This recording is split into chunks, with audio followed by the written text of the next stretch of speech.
preview time. So let's take a look at what's coming your way.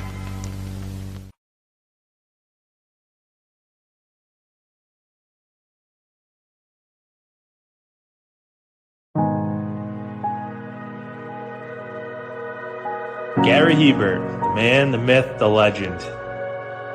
I was amazed, and I was looking to become a better skater myself, and I wanted to be like Gary. When you look at a guy like this, he's one of the most talented people in his profession. He's been given gifts by God. It can get frustrating at times when you're trying things that, that maybe don't come as quickly to you as other things. And, you never really felt that sense of frustration with Gary. It was always about improvement and positive reinforcement. Was it really the end? Was that head injury really the end? God has called Gary to continue to be a blessing to others and to be a passionate example. My name is Gary Hebert, and this is the World Academy of Hockey, otherwise known as the Inside Edge. I would recommend anybody that have a chance to come to his hockey school. I think it'd be well worth it. It'd be rewarding to all the kids and anyone he coaches, from whether it's an adult, a professional player, to a little kid like a Mike or a Squirt. Gary, from day one, has been instrumental to my hockey career. I started out as a potential Division III player, and Gary brought me single-handedly through high school and into a top Division I prospect. I owe it all to Gary, the biggest legend on and off ice there's ever been. Listen, watch, learn, be confident, and have faith. Those are the answers I was brought to. Yet, I only now am really learning how truly important those 5 things are. Through preparation, through appropriate thoughtfulness and thinking, we can learn to untie the typical knots between our ears that drive us into underachievement and underperformance. And on the whole, we can learn, I think, to fulfill our God-given potential. Gary has the innate ability to make people not only better players, but better people. The life lessons they learn from Gary are incredible. I can always remember leaving that rink knowing as a player I got better, or I had something to improve on to get better. And I think that's what you excelled on as a coach, is giving us the knowledge to know what we needed to do to get better. There's coaches who know the game, but can you communicate and create passion in your kids and in your players? And Gary's able to do that. Gary's got great knowledge and the great hands, but more importantly, his ability to connect with people and care for them. His communication skills, to me, really stand out and separate him, and that's why he's one of the best, in the world. Gary's a legend. He's a special, special man.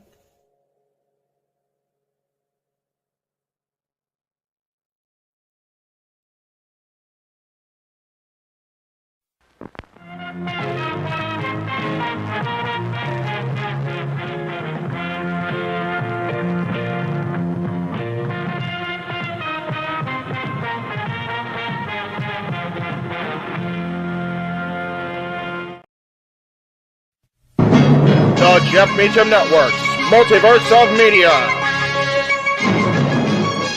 For over 15 years, the recognized symbol of excellence and the standard bearer in coverage of sports and entertainment. The following program contains strong language that is not suitable for young children. Viewer discretion is advised.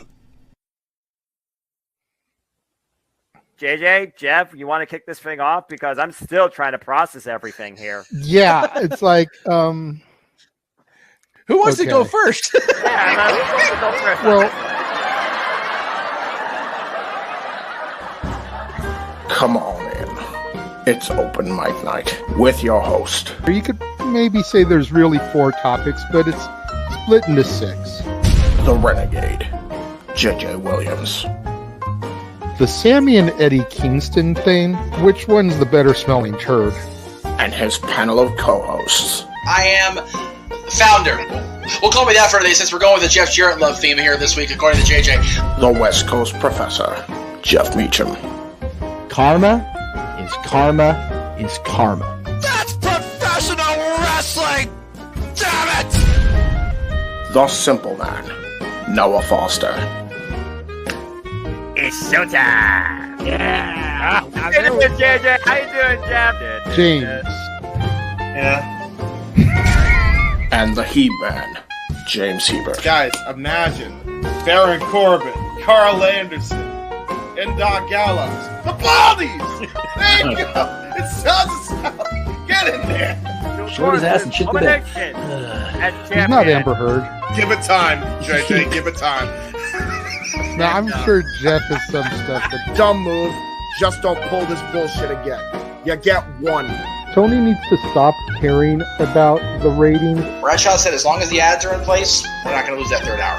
Ring of Honor does not have to be AEW light. They don't necessarily have to coexist with each other. We kind of saw that tonight to a degree. Along with a panel of guests. He is no longer glorious. Don't you bring that up. You want me to rant about what my NXT used to... No, we are done here for the night. I swear, James. Because you never know who may show up for open mic night. I leave our company in the capable hands of an extraordinary group of superstars, employees, and executives.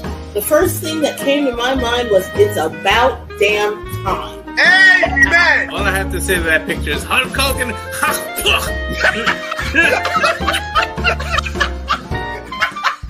Peyton's new thing is Dennis the Menace, but it's funny because she calls it Dentist the Medicine.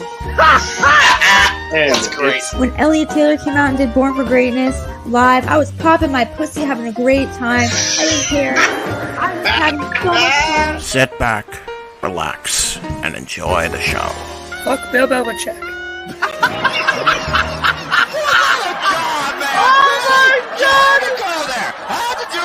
Football thing. We had wrestling, and then you bring in that shit. That's just how the fan goes off the damn rails.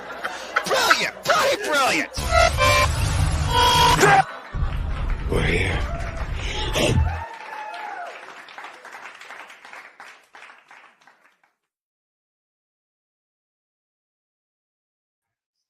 What is going on, everybody? Welcome to another brand new installment of the Saturday Night Shenanigans that are Open Mic Night. I, of course, am your host and moderator, the Renegade of Wrestling, JJ Williams. Hope everyone is having a great evening. Let's go ahead and bring in the rest of the Island of Misfit Toys. First and foremost this evening is not going to be the man whose name is on the marquee. I'm going to bring in my tag team partner first, the man who I just got done doing damn near 8 hours of streams with. Noah Foster, good sir. How are you doing this fine evening? I'm still awake and I still have a voice, so I guess that has to count for something.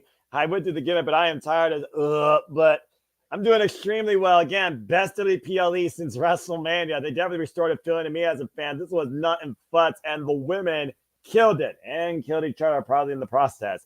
Doing extremely well. Good to be back here once again with you for the weekly Saturday Night Shenanigans Over My Night, moderated by you. Naji got through my moderated panel madness, and we moderated this PLE of insanity before the biggest party of the summer. What a way to kick off July. Yeah, absolutely. I mean, it's just been nothing but chaos and destruction since noon Pacific, 3 Eastern. And I just have a feeling everything is going to keep on trucking here. I'm all for it. Let's freaking go. That's all I got to say about that. All right, so the next man I'm going to go ahead and bring in is the man whose name is on the marquee, the man who threw a tantrum in the green room when I said I wasn't bringing him on first. Jeff motherfucking Meacham is in the house. Hey, good to see you. Goddamn right. It's my network. I'll cry if I want to. First of all, I was going to wait till everybody came in here, but cheers to James on the edits to the intro. Bravo, sir. We'll give you a full-on toast when you come in, but damn. The edits were good. The good stuff remains. The bad stuff went bye-bye. And we were hot before that bitch, kindergarten teacher. So by God, there we go. All right, that's fair. There. Damn it. Oh Lord. The Iron Sheik is a god, and he should be forever be treasured in paradise. Yeah, in the afterlife. Yes. Yes. Well, let's go ahead and bring in the man who did the edits, rounding out the core four to start things off. The He-Man James Hebert, the man who voluntarily sat through AEW television to do a simulcast watch along. And We cannot hear a bloody thing you're saying. Oh, hi. There you go. Yes. We were told that Walter and I were told we want to kind of do a simulcast day because the semifinals of the last semifinals are the owner tonight, and we figured that we should do a watch along because it will lead into the watch along that we're going to be doing on Wednesday. Yeah. Like, yeah, you know what? Makes sense. And I like simulcasts. What can I say? I'm a sucker for them. So we did it. And that just meant more content. So we had more content for you folks. We had 2 watch-alongs, and that meant a lot of things happening. There was an inception at one point. And the biggest return of the weekend happened on your watch. Marco Stern, by God. Dude, by the way, folks. That was so weird. Like, okay, so I had to, spoiler alert, had to sit through a Jack-Off Perry match.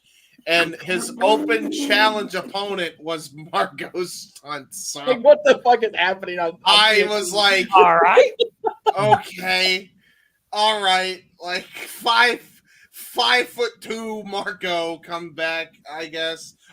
Here's my question: Marco's stunt was apparently originally he was eaten. He was eaten by Luchasaurus. Right. Yeah. So what? Did he just puke him back up and now he's back? Like, well, all I know is Shivani couldn't remember when he was last on TV. I was like, Shivani, I was on the boat. That's not that anybody saw his ass on the Jericho Cruise 2021. Well, yeah. And then Christian said, "Do you remember what happened to Marco to Luchasaurus, aka Kill Switch?" And he's like, he stopped attacking him, and then that's why he was able to get Kill Switch on his side. So I don't know. Yeah, it was weird. What? It was very weird. Whatever. But anyway. Anyway, let's go ahead and get the rest of the panel in here.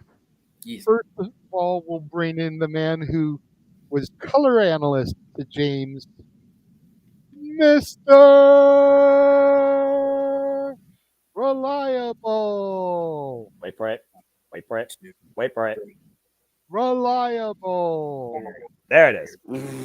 How's it going, from everyone? Northern California, not Connecticut for a change. No. How's it going? Yeah, you know, I totally forgot about that clip until you did that, James. I was the original Hawk Tour. That's right. Yes, you were. With his heat, he probably wishes he was back in Connecticut, but that's a whole other story. Yeah. I was gonna say, welcome to California. Yeah, sure. Dude, it was hotter even than I thought it was because our restored clock in the center of town here above our little Starbucks corner is 116. I went, nope. It is 8:10 and it's 103 degrees right now. Jesus Christ. It's 96 and windy where I am. Y'all got some issues with Mother Nature. I'm just saying. Mother Nature is a bipolar cunt and she must be stopped. Damn. Bipolar cousin? No, bipolar cunt, I said. Cunt. I used the word cunt, James. Cunt to kill you. Well, at least we're over the 10-minute mark. England's favorite word. That's right. England's favorite word. I am on one. I've been able to talk right for 4 days. I am wound the fuck up tonight. Clearly, I could see that. Anyway. Last but not least, our resident statistician is here. Stat Boy Mike is in the house. Hey. Hello. I'm sorry if I sound like garbage, but I got a bit of a scratch, but I'm okay. I had to come in tonight. Great job on the shows, family. Good job. Well done indeed. Bravo to And the I got the Corby freaking on the hiccups. call. Doggone it. So I'm going to try to. I laugh. Attack of the hiccups here on Yeah, great way to make my supposed comeback after who knows what's going on with a case of the damn hiccups. So I apologize in advance. We are a variety show, JJ. We got hiccups, we got cunts, we got everything for you. We're good. We're good. Oh, it's the new TLC. Hiccups and cunts and haktuas. Oh my. Hold on. I'm going to dismiss myself here in a moment if we don't restore some decorum. I'm warning you all right now. Hey, you know what? Noah, you're talking to me about restoring decorum. Did we not have Chris Rotz on a show earlier today? Yeah, I was going to say. Come on now. That's right. Hey, if Jackie Redmond has to put up with Drew McIntyre punching out Adam Pearce behind her and not losing control of her show, you're good, brother. It's okay. Yeah. Well, not wearing that dress that she's not wearing, but I digress. Right? What the hell? I mean, Canada. Good on Canada. I have no idea what we're talking about. Moving on. That's okay. It's okay. Oh, Canada. And on top of that, It came from the back door. No, it's fine. Clip this. They're talking about boobs. wait, back door. We are not going under 4 hours, folks. It's not happening. I was hoping, but it ain't gonna happen tonight. We are all on one. You get my chance for saying I'm calling the fucking action as it happens. What else is The kind of someone the comes night, up from behind? the kind of boobs that needs another PLE, a little TLC. The fuck? Yeah. Okay, I'm gonna stop everybody right there because we don't want to lose Noah. Please. Right. I will say to end this, JJ, he got it now. Right. Yeah. The comprehension has been obtained. Let's move along. Move right along. Oh, that was so It's funny because I was saying to Noah as we were wrapping up the watch along, originally tonight was going to be a chill night. I didn't really have a whole lot to discuss because it had been a pretty uneventful week for the most part. Oh, yeah. Calm wrestling, and then tonight happened. And then the pay-per-view happened, the PLE, and there's a lot to talk about coming out of that. Right? It's like part of me hates to break up the conversation about it, but clearly there is a clear-cut main event now with an announcement that was made during the course of the show. Oh. Mm-hmm. Yeah, I wonder what he was referring to. I don't know. So, I missed it. So we've got we'll discuss the Money in the Bank winners real quick.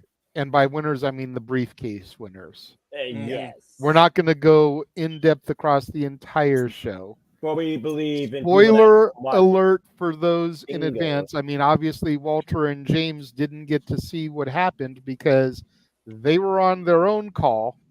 Yeah. I think Walter saw the first match, so he knows who won the men's Money in the Bank, but no knowledge about the women's match. James is in the dark about both, but it just kind of is what it is. So we'll discuss those real quick. And then, James, you had sent a video in the chat. I did not get to watch it, I'm going to be honest. But I am willing to let you lead the conversation about that. If you want to kind of summarize that, that'll be topic number 2. And then we'll get to the blockbuster announcement that was made during the PLE for our main event topic here this evening. Gotcha. First and foremost, Money in the Bank briefcase holders. One of them has already cashed their briefcase in and was, I would say, unsuccessful, but I think the fact that he got punked is a little bit better way to put it. Oh, no. Yeah. Yep. He got him again. There was a sign in the crowd that said Punk 3, Drew 0. It is now Punk 4, Drew 0. Yep. As Drew McIntyre was able to achieve the briefcase. But when he tried to cash in and make a heist of the century turn into a triple threat, the Second City Saint had something to say about it and cost him the match. Went physically. Oh, no. Oh, no. And he cost Seth freaking Rollins in the process. That's probably the most interesting part of it, Noah, if I'm being real. Look in my eyes, folks. What did you see? See, and me and Noah were discussing on the commentary, do the terms and conditions of the gentleman's agreement still have to stand? Because with Drew cashing in and inserting, the match changed. True. So the terms and conditions should change. Plus, Priest pinned Drew. He didn't pin Seth. No, it was a verbal. It wasn't in paper. It depends on both So- men's integrity. But So it's going to be interesting to see how that plays out come Raw. And if the terms and conditions apply, does Seth... I feel Seth has grounds to stand on in the fact that, you know, he deserves a shot because he wasn't defeated. exactly. If I'm go first, since Go ahead. You seem like you were trying to say something and you just didn't get the words out. So go ahead. I didn't want to talk over you and get the Thea Hale talk down. So I was being my finger is on the button for that shit. Go ahead. Well, you're good. I think we're gonna need Miss Hale tonight because it's gonna be a night. Now, how have you not pushed that button yet after what happened initially? It's beyond because that shit was funny as fuck. Now. Got to give the fans what they want, Noah. Got to give them a little bit of shenanigans here to start things off. I suppose. Yeah, go ahead, Jeff. So, first of all, I was watching our coverage at the same time I was watching WWE's footage.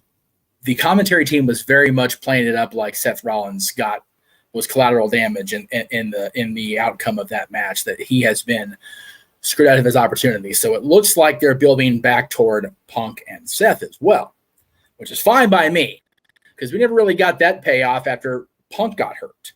And then we knew going in Mania that Seth was hurt, and they had to just get him through that. And if you watch the WrestleMania Behind the Curtain, they got him through it. Jesus Christ, that guy's leg was just non-existent by the time that match was over. Unbelievable. As far as Drew being a failed cash-in, I've actually had a problem with cashing in on the same night for a long time.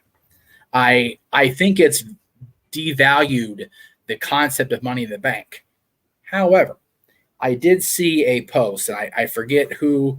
Somebody reposted somebody else's post, but the gist of it was Cody's going to be champion for a while. He's going to have a long run here, right? Mm-hmm. It's almost fait accompli that Gunther's going to win at SummerSlam or at the very latest by Berlin. Neither one of those guys needs a lurker on their reign.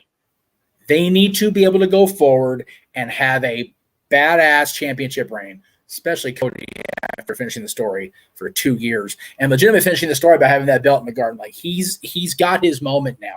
He needs to be able to run with it. Mm-hmm. Gunther, when he does become the world champion, has to survive the night, be it SummerSlam or Berlin, whatever it's going to be. So neither one of those guys needs somebody lurking in the shadows with that briefcase. So it was almost like it had to happen. And the way they did it with Drew cashing in Rollins style, and that cash in and Punk's involvement costing both Drew and Rollins leaves us guessing now going into Cleveland, like who's going to face CM Punk? Is it going to be Drew McIntyre? Is it going to be Seth Rollins? Are Drew and Seth going to face off and Punk's still going to sit there and puppet master? There's a lot better answers and questions coming out of it being cashed in tonight for Drew. It sucks for Drew. It does. I love Drew McIntyre. I want him to be the champion again, but I also loved the storyline advancement with him tonight and during the post show where he damn near threw 3 referees into the people and knocked Pierce on his ass and had to have Wade Barrett literally drag him away to make sure he didn't get himself in trouble more than he already was. Great story advancement. Not a good night if you're Drew McIntyre or a fan of him being the World Heavyweight Champion, but great if you're a fan of WWE and storyline. Fair assessment. Before we throw it over to Mike, I did see his hand up. Arlene said, I already expressed my dislike of Drew winning the briefcase think it was wasted and should have been used to build up a star. She did super chat $5 prior to us going on the air, and also super chatted during the watch along saying this is why she didn't want Drew to win Money in the Bank, was because of this. Yep. And she's I right. am still here. I have just taken myself off camera because my dinner was brought to me. Stat Boy, you got the hot tag. I now regret saying what I said a few weeks ago about giving Drew the title. I totally am. I am. No offense to you, Jeff. I value your opinion. I love you as my brother, but I don't want to see him with the belt. I'm sorry. He has now got one of the. He's now got one of the infamous stats that you don't want to have on your title. It is the fastest way to fail a cash in at 1 hour and 30 minutes. I confirmed that just after the match, so I went back and checked that out. And the reason I flipped, I met a nice Scottish family at work today, and we started talking about Drew McIntyre.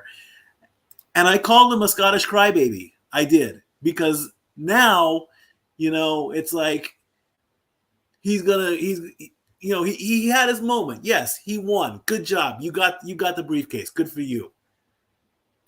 Yes. Also, Renegade, I'll say this to you. Anybody knows how much I praise my brother. He's the king of loopholes. So whatever he says about Seth Rollins having a good enough defense or case, if it comes out of the Renegade's mouth, it's gold. I mean, he can find his he could talk his way out of a paper bag in 5 seconds with a way out of every situation. That's how much I love my brother very much. And he knows I'm telling the truth, so he's not going to stop me. Anyway, going back to Drew, like I said, Drew is now in this crybaby tantrum phase. He started it when he threw out the "I quit" thing. Okay, that was a tantrum. Of course, it was part of the ruse to beat up Punk. That tantrum just got extended to a whole new level. He hit Adam Pearce. Adam Pearce can take it. Adam Pearce is a tough son of a bitch. We know this. But what's next? Is he gonna hold the WWE hostage because he doesn't get his way, because he wants to have a fight with CM Punk so damn bad? Guess what, Drew? You had your moment. You screwed it up. You lost. Yes, you lost because of somebody else, but you should have teased the cash in, and then it would have worked better. Also, I want to notice something must have happened to Damian, because if you saw them, if you're watching, he did not move. He did not kick out. Something had that's my opinion. I saw Damian flat on his back. The ref stopped the 3 count. Oh my God, what the hell happened? He was probably legitimately hurt. Then the cue came down, so maybe it was on the fly. I don't know. We'll have to wait and see on all that. So there you go. Oh yeah, I didn't even know he may have suffered. Was he like really dinged up bad, Noah? Because you were the one that saw it. Like was Damian Priest looked like he was out for a few seconds? He legit did. I was wondering what the hell happened. Did he actually get the shoulder up, or was that more of a referee discretion moment? Yeah.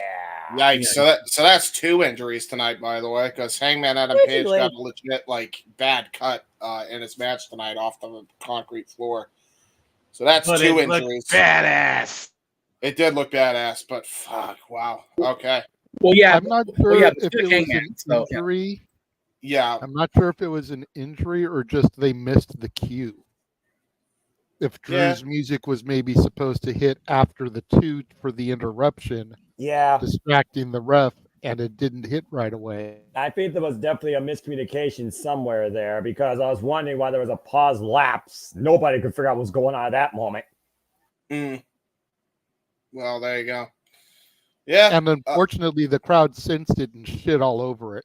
Oh, jeez. Oh, another botch. So let's boo and make a whatever.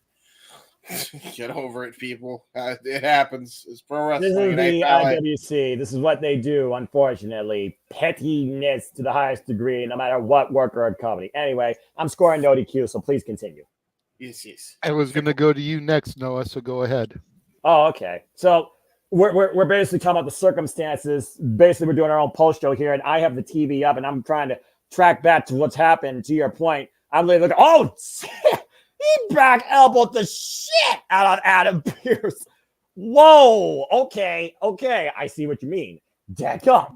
Yeah, that's why Barrett dragged him off, because he knew if Pierce got up and Drew got another shot, Drew was going to kayfabe get himself fired. Well, okay. Unsafe work environment, unsafe worker. Just saying. All right. Well, the United Kingdom forms after all these years, after it being on WWE 12. It's finally going to happen. We're going to get Wade Barrett, Sheamus, and Drew McIntyre all trying to consolidate Drew to be like, calm the fuck down. Calm down. Here we go, James. That might be a League of Nations that actually work. What? Anyway. Barrett, McIntyre. The British, come on, invites himself. Get in there. Oh, God. Anyway, the nations. All right, we're talking about Drew McIntyre, CM Punk, Seth freaking Rollins. We're talking about this triangle at this point, right? That's the essence of this topic and conversation. Like, which way are we going with who? Yeah. All right, LA Knight. Yeah. Okay. Again, you really laid the groundwork better than a freaking recycling bin triangle or the cause and effect of rock, paper, scissors at this point, JJ. I gotta imagine what started with Seth freaking Rollins versus CM Punk has to be an end game at the forefront in what has imploded into ready to combust Drew McIntyre versus CM Punk, where nothing's gonna hold these two back from ripping each other's throats out, which then leaves the factor Damian Priest. And we know Damian Priest's future at this point. He's facing the King Gunther at SummerSlam for the World Heavyweight Championship, and that may be his undoing. But as far as Seth Rollins, Drew McIntyre, and CM Punk has not seen the lies. He's made both Seth Rollins and Drew McIntyre interesting. If it wasn't for CM Punk, you honestly wonder if you would care about the other two to this degree at this point this year in this new era where neither man holds the championship. I gotta consider right now that we're gonna get Drew McIntyre versus CM Punk prior to Seth freaking Rollins versus CM Punk. But I wonder if Seth is going to go on behalf of Drew to help him in that assault, because both these men can't stand this guy. So I almost feel like we're in a handicap scenario where right now CM Punk is public enemy number one in two people's eyes. But more importantly, at this point, I'm just waiting for Monday Night Raw to see if Adam Pearce reprimands Drew McIntyre or understands that, okay, he's mad under pressure. Maybe I could give him, that bit of concern, even though he put his hands on me. I'm a WWE official, just saying. I have to imagine if we don't get CM Punk versus Drew McIntyre at SummerSlam, they got to run back Drew McIntyre versus Seth Rollins because they have one common goal, the World Heavyweight Championship. What's more important, gold or revenge? I think right now here for both Seth and Drew, it may be pretty much the same level, but at the end of the day, they both want the World Heavyweight Championship. And since they're out of the championship picture, maybe Adam Pearce can neutralize the situation until CM Punk's fully clear to compete and turns into a pseudo number one contenders match prior to SummerSlam. But I definitely think we're getting Punk versus McIntyre, no holds barred, sooner rather than later, and Seth might be commentary for it. I'm curious to see where this goes, though. And congrats to Damian Priest. I'll comp you on. I was wrong. Well, we did get the announcement earlier while we were live doing Simply Predicting, giving our predictions. Yes. If there's a PLE that seems to be designed for this, it would be October 5th, Bad Blood. No doubt. No doubt. Definition. And I'm not usually a fan of starting feuds with a big money match. Right. But even though they haven't touched in the ring since the Rumble, this wouldn't really be the start of the feud. I say let's repeat history and have them in Hell in a Cell at Bad Blood. Oh, dear God. The same show that the original Hell in a Cell happened. Mm-hmm. Mm-hmm. And one of the most barbaric Hell in a Cell matches of all time, Triple H and Shawn Michaels. On the same date that match occurred. Exactly. I'm definitely into Monday Night Raw highlights, to say the least. Still too long, though. Just saying, this is going to be interesting heading into SummerSlam. I'm all in on this.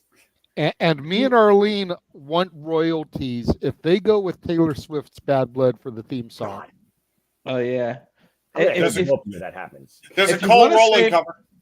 If you want to save Hell in a Cell for like the last match between them, then at least do a first blood match at Bad Blood. There you go. Nah, I always consider Hell in a Cell an end game. Go ahead. I do too, but Triple H is a historian, and I think he brought Bad Blood back for a reason. Fair. I think he's doing it on that date for a reason. Fair. So Punk Drew inside the cell just makes perfect sense to me. In the hometown of Cody Rhodes, where you know he's got his own Bad Blood right now with this bootleg bloodline. Yes, Stat Boy, really quickly, since you already spoke, and then we're going to go down to Walter. With a special appearance by Glenn Jacobs on his birthday, just as it is mine. Oh, no. Oh, no. Oh, no. It's true, no, Mikey, though. that's a bad Mikey. No, it's not. He made his debut on October 5th, and he wants me there for my birthday. So there, I said it. He can barely walk right now. Play the clip. Before we go to Walter, we did get another super chat from Arlene. Thank you. Did the ref make a bad call on the possible 3 count? I think it's undeniable that the ref made a bad call. Yeah, that was a miscue. Bad, blatant miscue. Yeah, because whether it was a miscue or not, it was very visual that the ref stopped and that there was no kick out. Noticeable. That is a screw job of Hebner / Edwards-esque magnitude. Like, seriously. The problem with that, hang on though.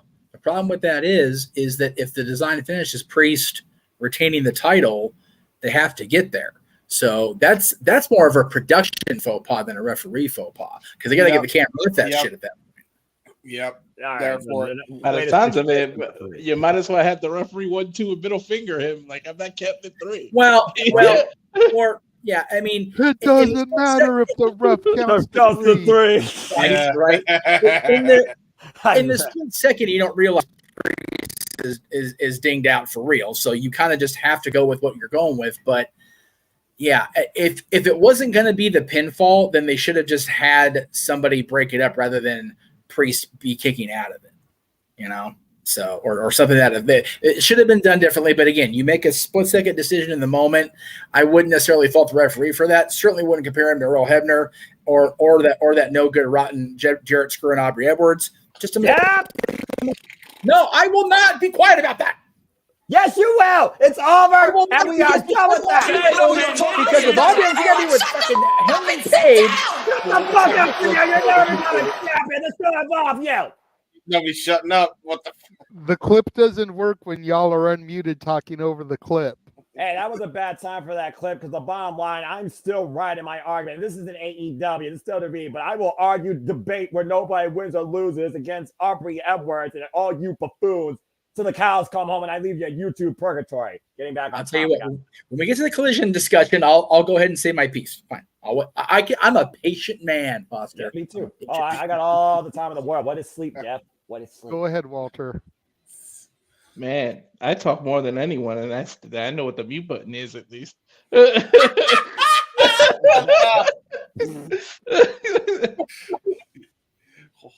Oh, no.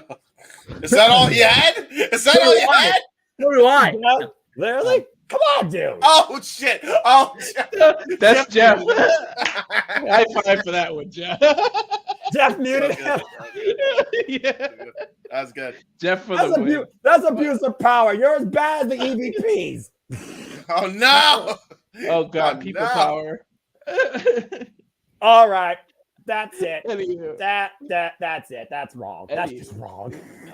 Seth, yeah, but like JJ was saying at the beginning, Seth has a legit gripe now because he didn't lose his one-on-one match. So Yeah. whatever you do, if you're gonna do Drew versus Punk, Seth versus Punk, here's my wallet, WWE. You can take my money because either one of them that you doing, I'm legit gonna be happy. And Bad Blood, I hopefully JJ's right. He got it on the money. I never even thought about the date and everything. So if you, we're not fans of starting off with the big matches, but these two hate each other so much, and there's been so much interference and people sliding in and them messing with each other that you kind of need to sell so that no one gets in. It's not only designed for no one to escape, it's designed for no one to go in. So you kind of need a match like that. So whatever they do, but shout out to Drew who re-signed, has to go through all this BS because I know at the end he's gonna get a reward. He's gonna get the title. He just has to be patient. And I know that if they say we're gonna keep doing this, we're gonna keep doing that, but in the end you're gonna get rewarded for the title. But I mean, this isn't AEW, but man, it seems like Drew's part of Don Callis' family because he gets screwed more than anybody. And we know Don Callis is the man who uses the screwdriver for everything. But damn, Drew gets screwed a lot. That's true. Well, That's true. go ahead, James. Do you have anything you want to add to this? I know you didn't see it, but anything you want to add to this discussion about Drew winning the briefcase, cashing in, feeling the cash in, Punk's involvement? I see them definitely building into some high stakes. I think the way they're going to do this is SummerSlam, they're going to book a triple threat between the three. Drew's going to get the dub, and that's how he'll get his shot against Gunther, who will win the title, because let's be honest, we all see that coming. That will be that match for Bad Blood, while Punk and Seth actually have the Bad Blood match.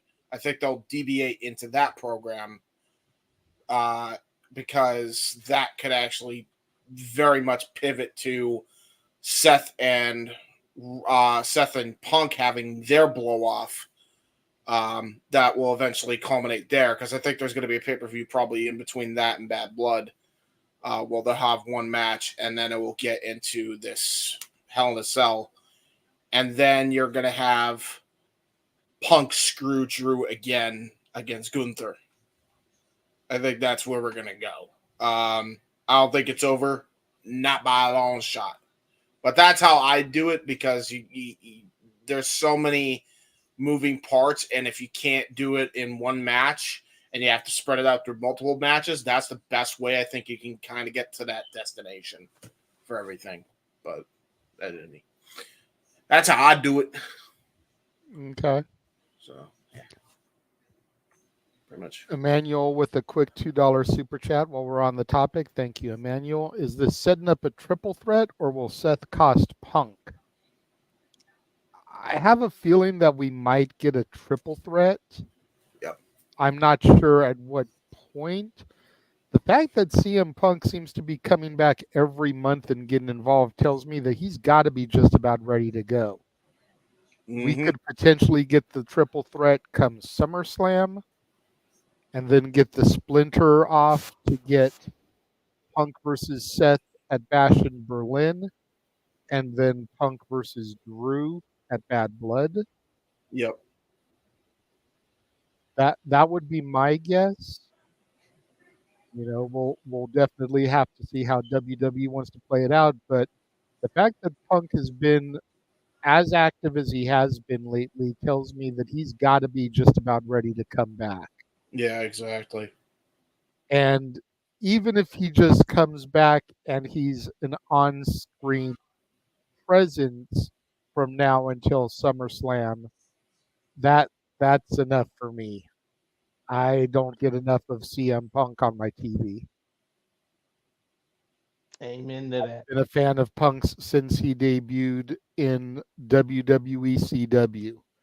I had seen a little bit of his ROH stuff prior to that, and then, of course, his TNA stuff, but I really became a fan when he debuted for the E, so. All right, well, in addition to Drew McIntyre, Miss Money in the Bank. Noah, what time is it?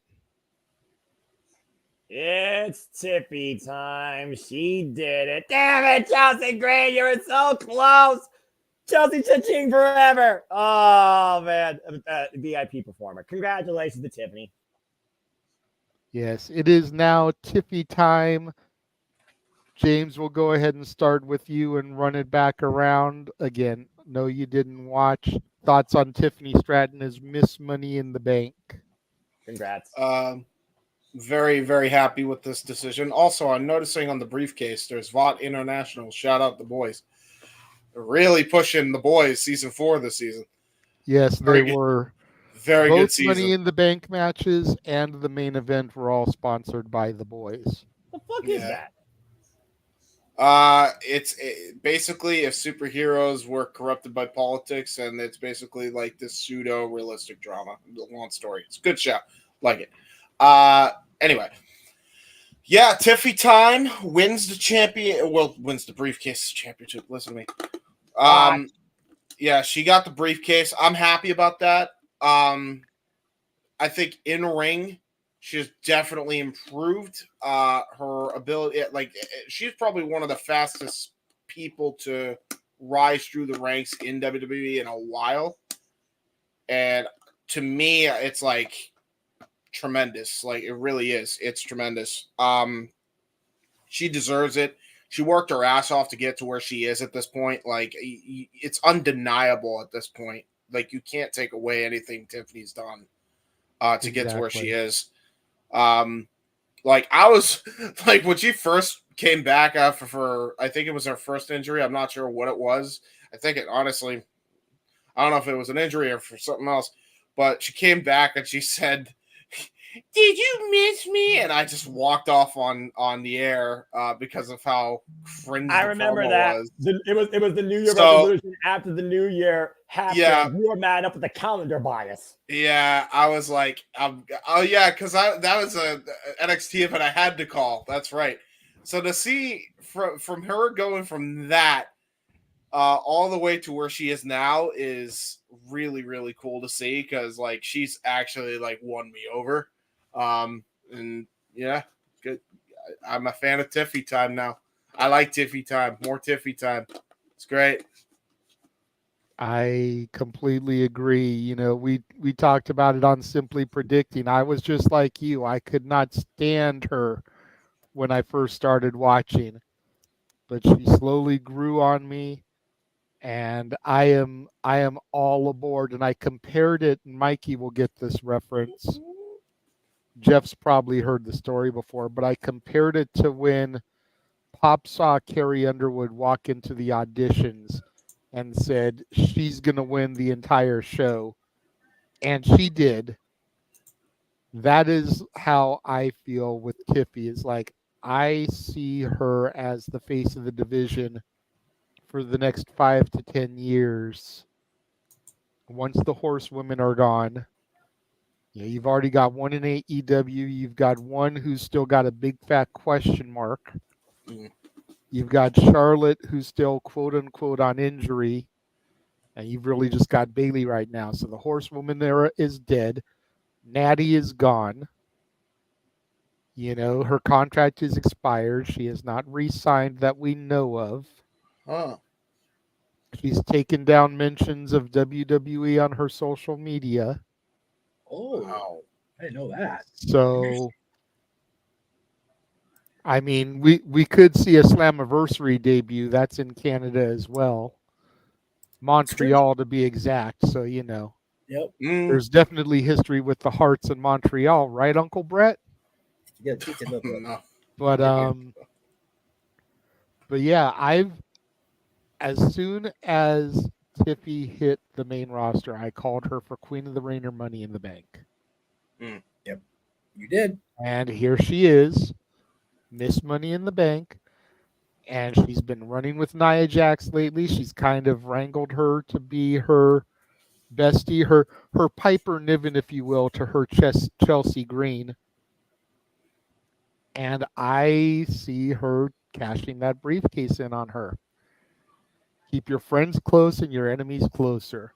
Lure Nia into that false sense of security, and whether it's at SummerSlam, whether she becomes the first female to cash in at WrestleMania, Tiffany Stratton will be taking that title from Nia Jax. Mark my words, July 6th, 2024, 8:47 Pacific, 11:47 Eastern. If Tiffany cashes in when we're there for WrestleMania, I'm gonna pop. I'm gonna be so fucking. You and me both, bruv. Oh yeah, dude. I'll be happy for us being there. Shit. Yeah, true. But we'll get to that later. Yes, Walter, your thoughts on Tiffy time? Yeah, my sentiments exactly. I picked her. I knew she was going to win. And spoiler on the presser, she already talking about changing the damn briefcase to right. pink with some diamonds on it and make it look like a purse. Maybe a So little she's leaning all the bedazzled. way in it. Yeah, bedazzled and put a strap on it, make it look like a purse. So she's already leaning all in. I said she was going to do it. I knew it. Whether her or Chelsea won it, I said that briefcase is going to change in some way, some form. Somebody's going to do something, and I just I love it. Yeah, you got to. You got to lean into it all the way. But hopefully, I used to say, since we made the American Idol a joke, make it your own. Exactly. Yes. I Also, wouldn't mind her. Go for it, Walter. I'll let you finish.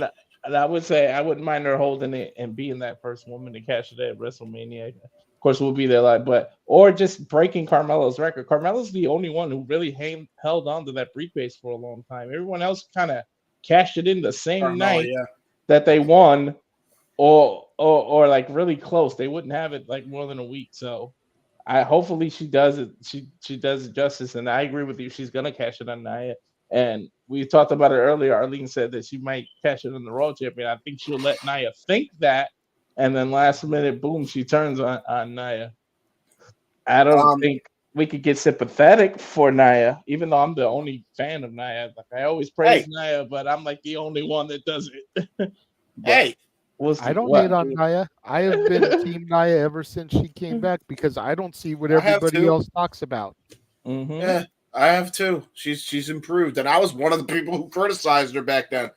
See, and I wasn't around during the Botchamania Nia era, so I look at her and her in-ring performance based off of what I heard from people, and I'm like, what are you talking about? Why are you talking shit about this? Exactly. I had to defend that Botchamania. I was defending it even back then, saying stuff happens. So I've always been behind that, but I don't know if that'll force her to be face, because I think people would just be behind Tiffany. Maybe Tiffany will be one of those people that are impromptu faces. Like they don't want you to cheer her, but people would cheer her. She's doing the same effect that she's had on all of us, where we didn't like her and then she slowly grew on us. I think she's doing that to all the fans, because you can see that people like her, and you can see people cheering her. Although her character is not built to be a face, something might have to force WWE's turn. We've seen that before. We've seen where people force their hands. So Yeah. I'm happy for Tiffany though. It's good on her. It's about damn time. That's true. Now, as far as making the briefcase hers, she has it like feminine on the outside, but on the inside, she has to channel her masculinity, like she did on, like she talked about in the Chris Van Vliet interview. If you haven't watched that interview, that's a great interview. That's where you'll understand what I'm saying. Go for it. She'll have like a barbecue inside the thing, because we know there's not actually a contract in there. So she can have like a little grill, and she can put like hot dogs and shit, like start grilling, being a grill master inside the briefcase. I was just saying. She talks about it. I'm not saying it. Those are her words, not mine. So there you go. We need to clip Noah saying, "Damn it, James, you freaking idiot." I'm just saying. That way he doesn't have to throw his voice out every time, and we can just hit the clip. Noah, to you, good sir. Tiffy time. Okay, first off, before we talk about Tiffy time, I'm just going to speak right here, right now. This was the 8th women's Money in the Bank ladder match, and I'd be damned if that wasn't the best women's Money in the Bank ladder match I've seen in the history that match has existed. All those women fucking killed it and each other in the process. And the fact of the matter that literally over half the field was in their first, and they fucking broke each other. Io Sky, Zoe Stark, what the fuck is wrong with you two? Chelsea Green, God bless you. I love that match top to bottom. Mad respect to all those women. That being said, we talked about it before. When it came to winners, there was 2 women on our radar. Nobody else. It was Tiffany Stratton and Chelsea Green. And both women culminated in the end in that winning opportunity moment. As Chelsea Green, why did you not learn from Slammiversary? Shout out to the virtual Sal Perazzo bringing up that comment by the way, for those that know. Why did you not learn from Slammiversary 2022? You and Deanna fell the exact same way in Queen of the Mountain through 2 damn tables off the top of the ladder to the outside of the floor. Got it. But again, mad respect. Chelsea Green MVP. But Tippy time. There is no argument looking at the women's roster, still models, still a key tag team thrown together mostly, that Tiffany Stratton is a top-tier singles champion waiting to happen. I still believe she has all the potential to beat Bayley one-on-one, which has not happened yet for the championship. And now Money in the Bank, don't even need to worry about that as far as a fair and square match goes. She can just get it anytime she wants. But my heart goes out to Chelsea Green, Canada's own, the only Canadian in that match, so damn close. Definitely had the moments for me, and Io Sky probably needs her spine rearranged. Jesus Christ. James, go look at the clip from Wrestling Company. She'll know exactly what I'm talking about. Gotcha. And Zoe Stark might have a concussion for all we know, because she was not part of the walk-offs as I saw the post-show. But yeah, it's a huge opportunity. There's no doubt she's going to make this case her own, probably like a freaking Gucci handbag from Rodeo Drive, if we're being honest here. Rich girl, material girl, whatever. But she definitely earned it. She is one of those that proven that she doesn't want anything given. She wants everything earned, and she has worked extremely hard for this opportunity. That seamless transition into the cartwheel Alabama slammer into the ladder, and there were some messy, dangerous spots taken by some of these inexperienced women here too. I gotta give credit where credit's due, but the right person won. Now it's just a matter of how you capitalize on that. When do you pull the trigger on that opportunity? To that point earlier, Carmella does hold the record, 287 days, the one to hold the briefcase the longest. Can Tiffany Stratton surpass that and even go beyond WrestleMania, be the first one to do that WrestleMania in the city where you place your bets and go all in? Las Vegas? Wouldn't surprise me one bit. They should go celebrate in California. My match tonight was definitely the women's Money in the Bank, and Tiffany Stratton was the rightful winner, but damn it, Chelsea Green was so damn close, and I think she still deserves it. But I got no arguments. It's Tippy time all the time, and now there's even more potential for where Tippy time can go from here as the next women's world champion. There you go. You heard it from the simple man himself. I saw the private chat. Since you're going to dip after your thoughts, we'll go ahead and have you close up your thoughts. We'll go to Jeff first and then you, Stat Boy. Calm down. No, I'm sorry. I was going to say something else.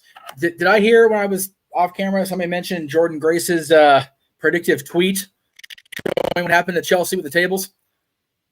Yes. Jordan Grace straight tweeted that shit out like 5 minutes before Chelsea took this fall tonight.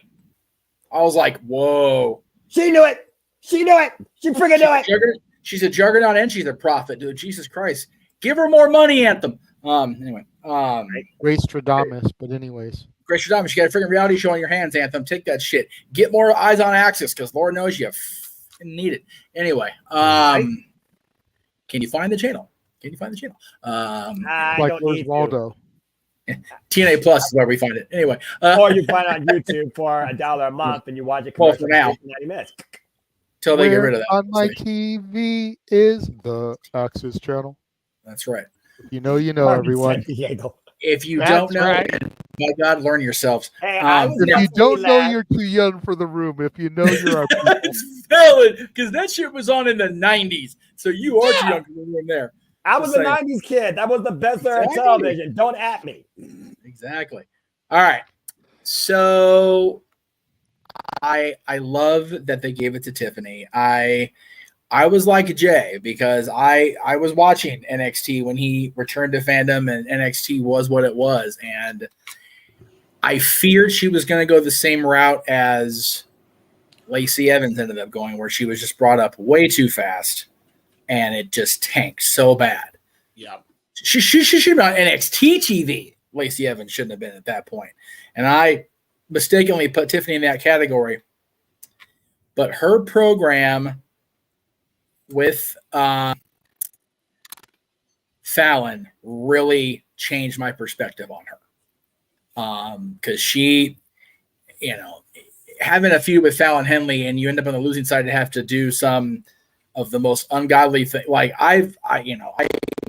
my family grew up on a farm, so it's like I've seen that shit happen. Never had to work it full time every day, but I have had my occasions of doing it. I wouldn't wish that shit on nobody, quite literally. So as a TV character, it was wonderful to see it play out.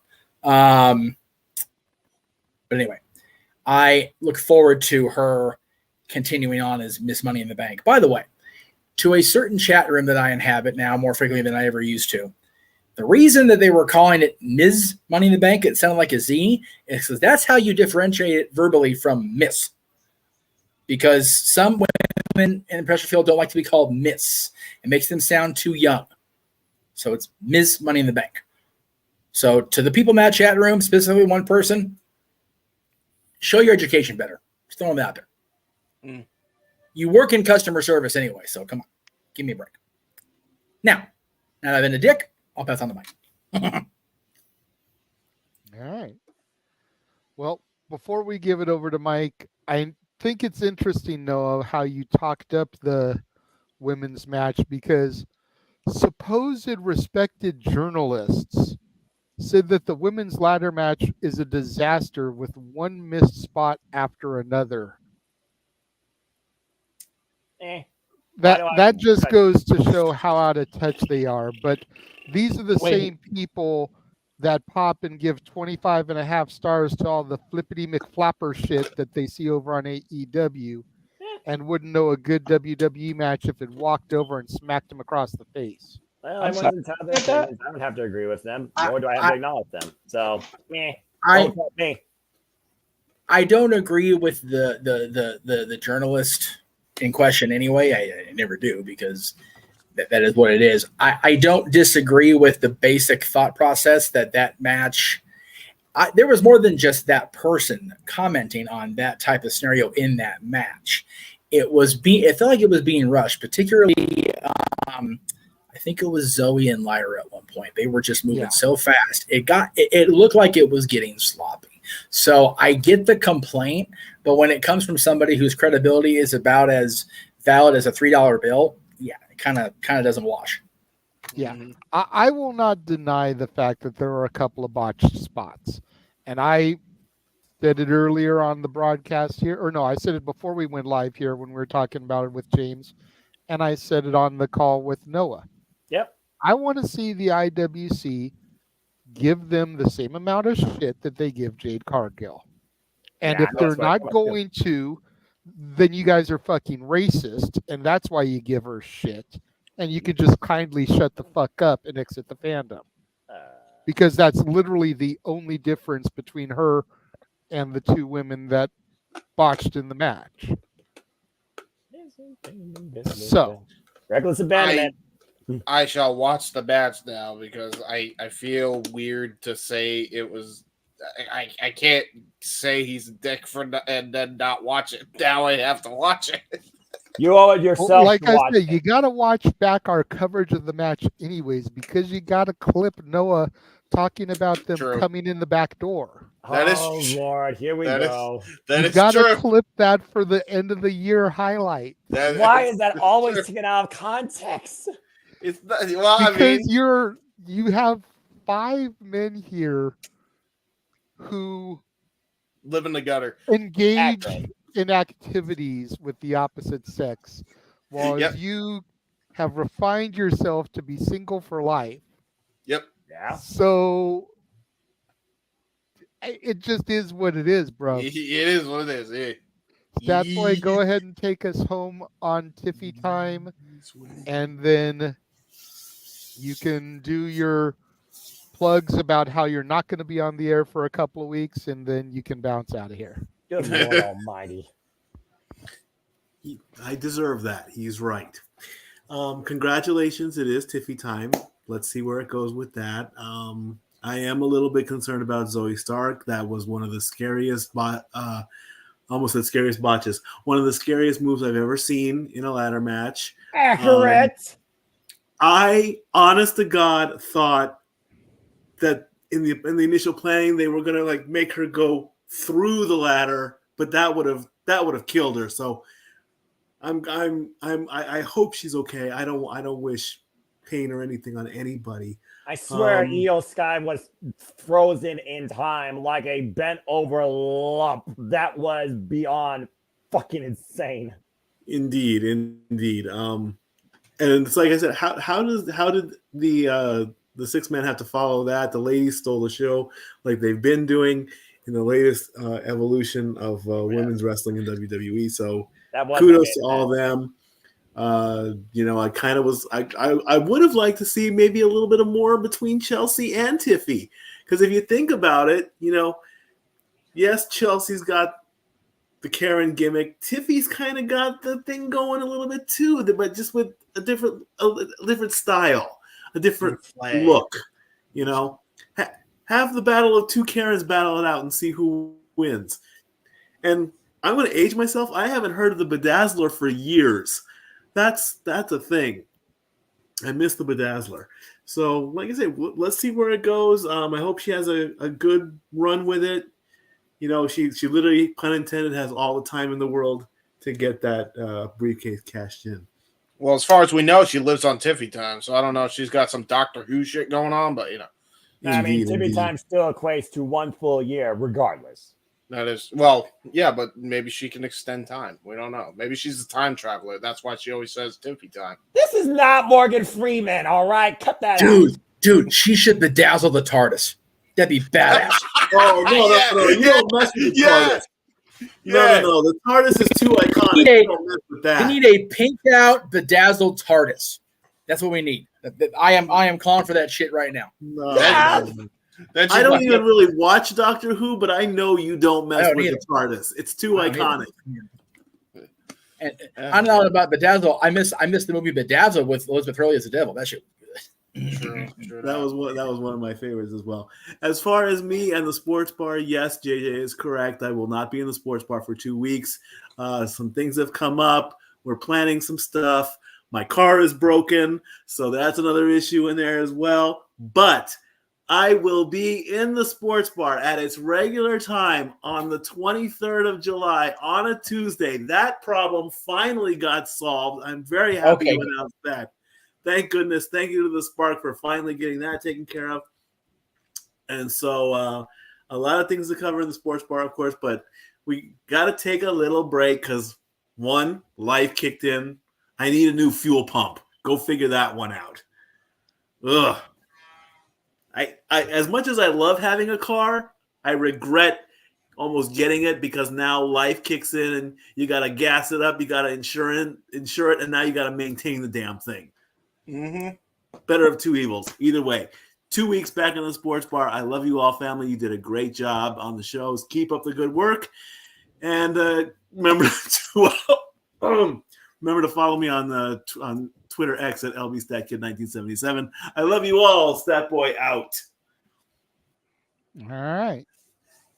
Thank you very much, Stat Boy, for joining us this evening and being part of the festivities. We are going to take a commercial break now, and we will show you what you can find in the sports bar when he returns. And when we come back from that break, James will lead the conversation in the topic that he wanted to discuss. Stay tuned.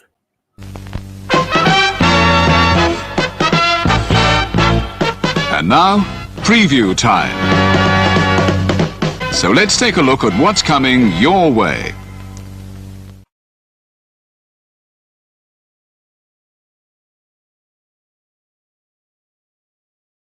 You ever wanted to come into a sports bar where the barkeeps know their game? Well, the Jeff Meacham Network Multiverse of Media has got a production just for you. Sit down and relax as the Stat Boy and his partner break down the statistics in all things sports. Whether it's football, basketball, motorsports, baseball, hockey, soccer, professional wrestling, mixed martial arts, boxing, and much, much more. All are welcome. Your barkeeps here keep you up to date and in the know of everything going on in sports, while also having a pleasant conversation about it all. Your host and owner of the bar, Stat Boy Mike.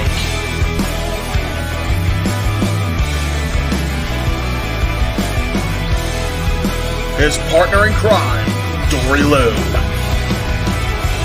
And a host of other guests coming in.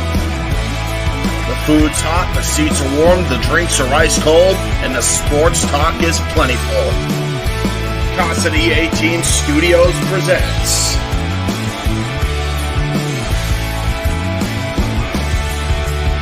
Stat Boy Sports Bar. Take a bar stool and enjoy the show.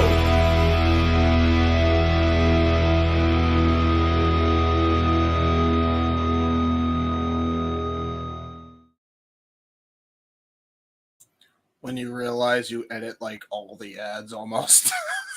The channel. I just realized that. I'm like, God damn. I do all. And all your the- voiceover over them. Yeah, true. So James did mention that he had it was mentioned that he sent a video to us, but he mentioned in private that he was going to bring that up next week with a little more detail research done under details under his belt. So let's have you two who's talk about Collision. Yeah, so Collision was a very interesting show. I was surprised at how interesting it would be. I thought it was just going to be kind of like you're running the mill, like they weren't really trying Collision. Wasn't the case. Right. MJF was on. I knew if MJF was coming on, he was going to have something to say about what happened with Daniel Garcia. He outright said the reason, basically stating that, hey, I offered you. You ignored me for a match with All In. And so now you're paying the price because I'm making sure you couldn't wrestle in again. Like, he's full heel now. Like, it's no question. Like, he's fully gone back to the prick as he started. His He doesn't even have a plaid scarf anymore. He went completely black. Yeah, black scarf, no color about it. Like, he is full dark mode MJF. And then he cut a promo on the fans about how they turned their back on him, and they said, "Thank you, Joe." When I was, when I opened up to you, and it was a great promo. It was a really good promo, as per usual. And then he said, "I broke my body for you, and you did that to me."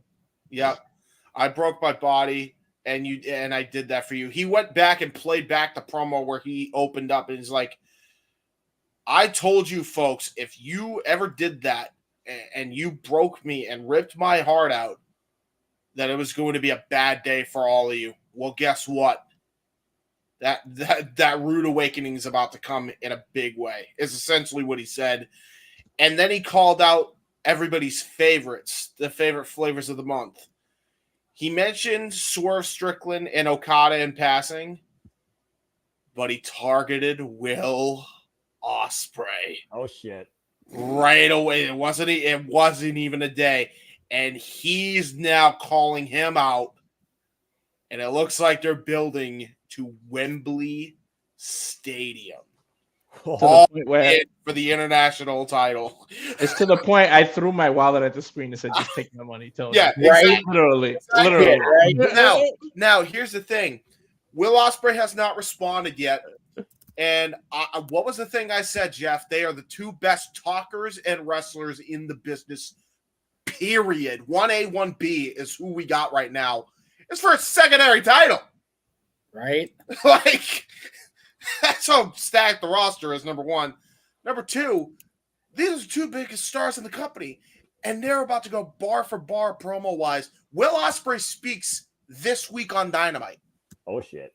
MJF literally said, "You call yourself the Billy Goat. Now get your ass out of here so I can sacrifice you like one." Yeah, That was like the line. which is such a baller line. And then that's a great fucking line, man. That's brilliant. That's Those good. that know their Old Testament terminology and history. Oh, man.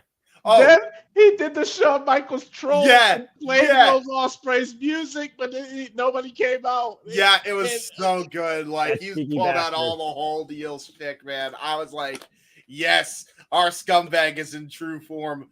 Now, here's the thing.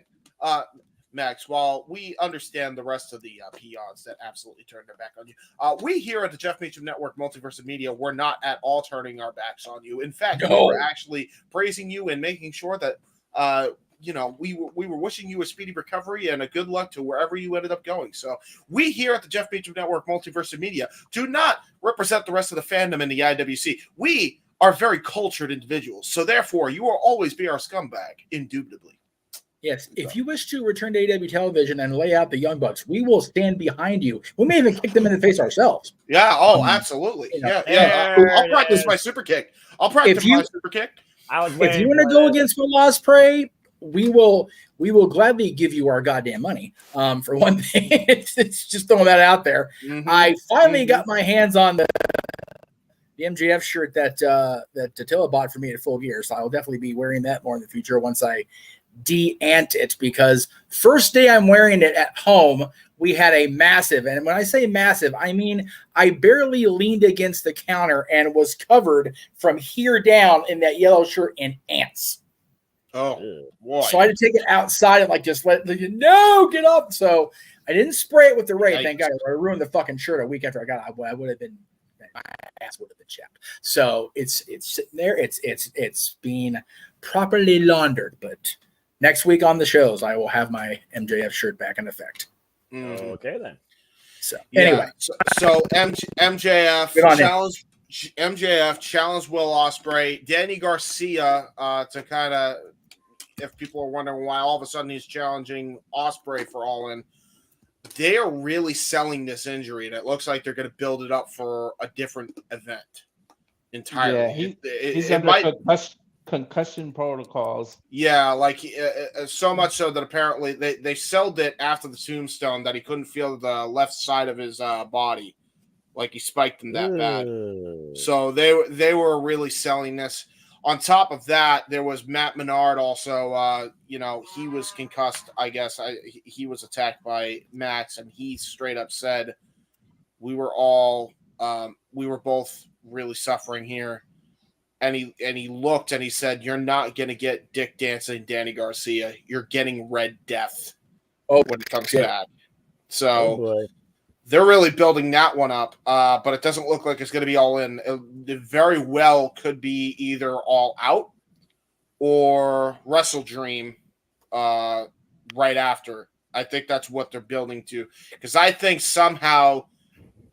what's going to happen is they're going to have the match, and Danny's going to cost MJF the match against Ospreay for the international title, and that's going to lead to their blow-off at a pay-per-view or a series of matches between them to really get Danny over. So you figure if Danny costs Max at London, then they can have their match at All Out 2 weeks later. Yeah, and then they could probably have their blow-off match at Wrestle Dream as well to finish the feud, yeah.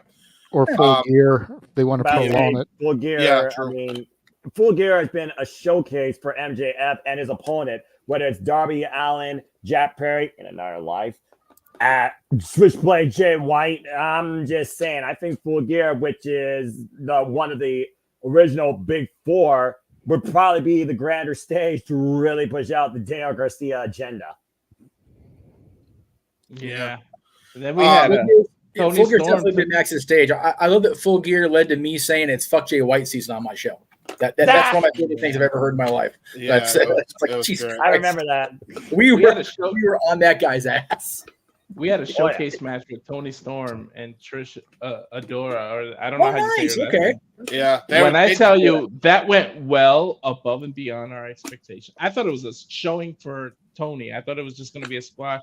That match went back and forth to the point where Trish did some kickouts where we were like, what the hell? We didn't know who was going to win. At some point, we got caught up in the moment. And we, like, the back of our head knew Tony had to win. But the front of our, we got engaged. They got us. They got us with some of the false finishes. Trish is so good. Yeah. Now, the $1 million question is, did either of you pull off the timeless presentation? No, because she didn't, believe it or not. It looks like she's going full baby face. So I was going to say that. I bet you anything. Entrance she did, but not the match. Yeah. I bet you anything they're luring us into a mindset of Tony is embracing Mariah, because we saw that on the social media clips with Tony and Mariah after Mariah won her match. To the point that Mariah now literally has Tony Storm on her bosom. Right, exactly. I'm thinking when Mariah, again, early prediction, but whatever. When Mariah wins on Wednesday, we're going to see Tony just guzzle her, and that'll lead to All In. Like, it's to the point, guys. I had to be the conscience of the stream because James acts like a horny teenager with the Tony. I had to be the Noah. I had to be Noah. I don't want the Motorboat Trio to die so quickly. I don't want it. I want it to stay around. God damn it! The fact that I had to be the mature one out of us.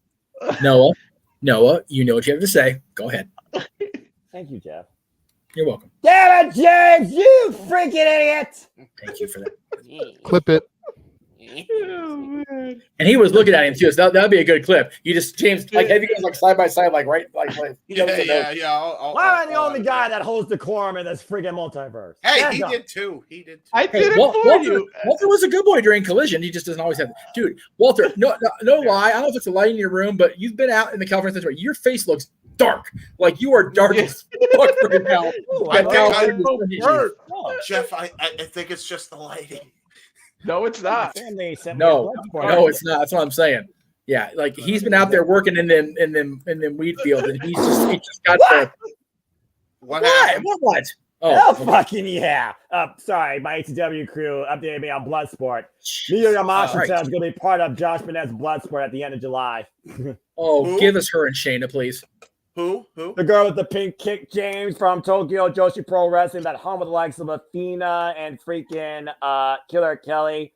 Miyu Yamashita is going to Bloodsport. Dude, give us her and Shayna, please. Walter, we got a card for him. I'm kind of jealous of you two, but I love the fact that you're showcased. Anyway, back to Collision. Continue. Yeah. Thanks, ATW. Yeah,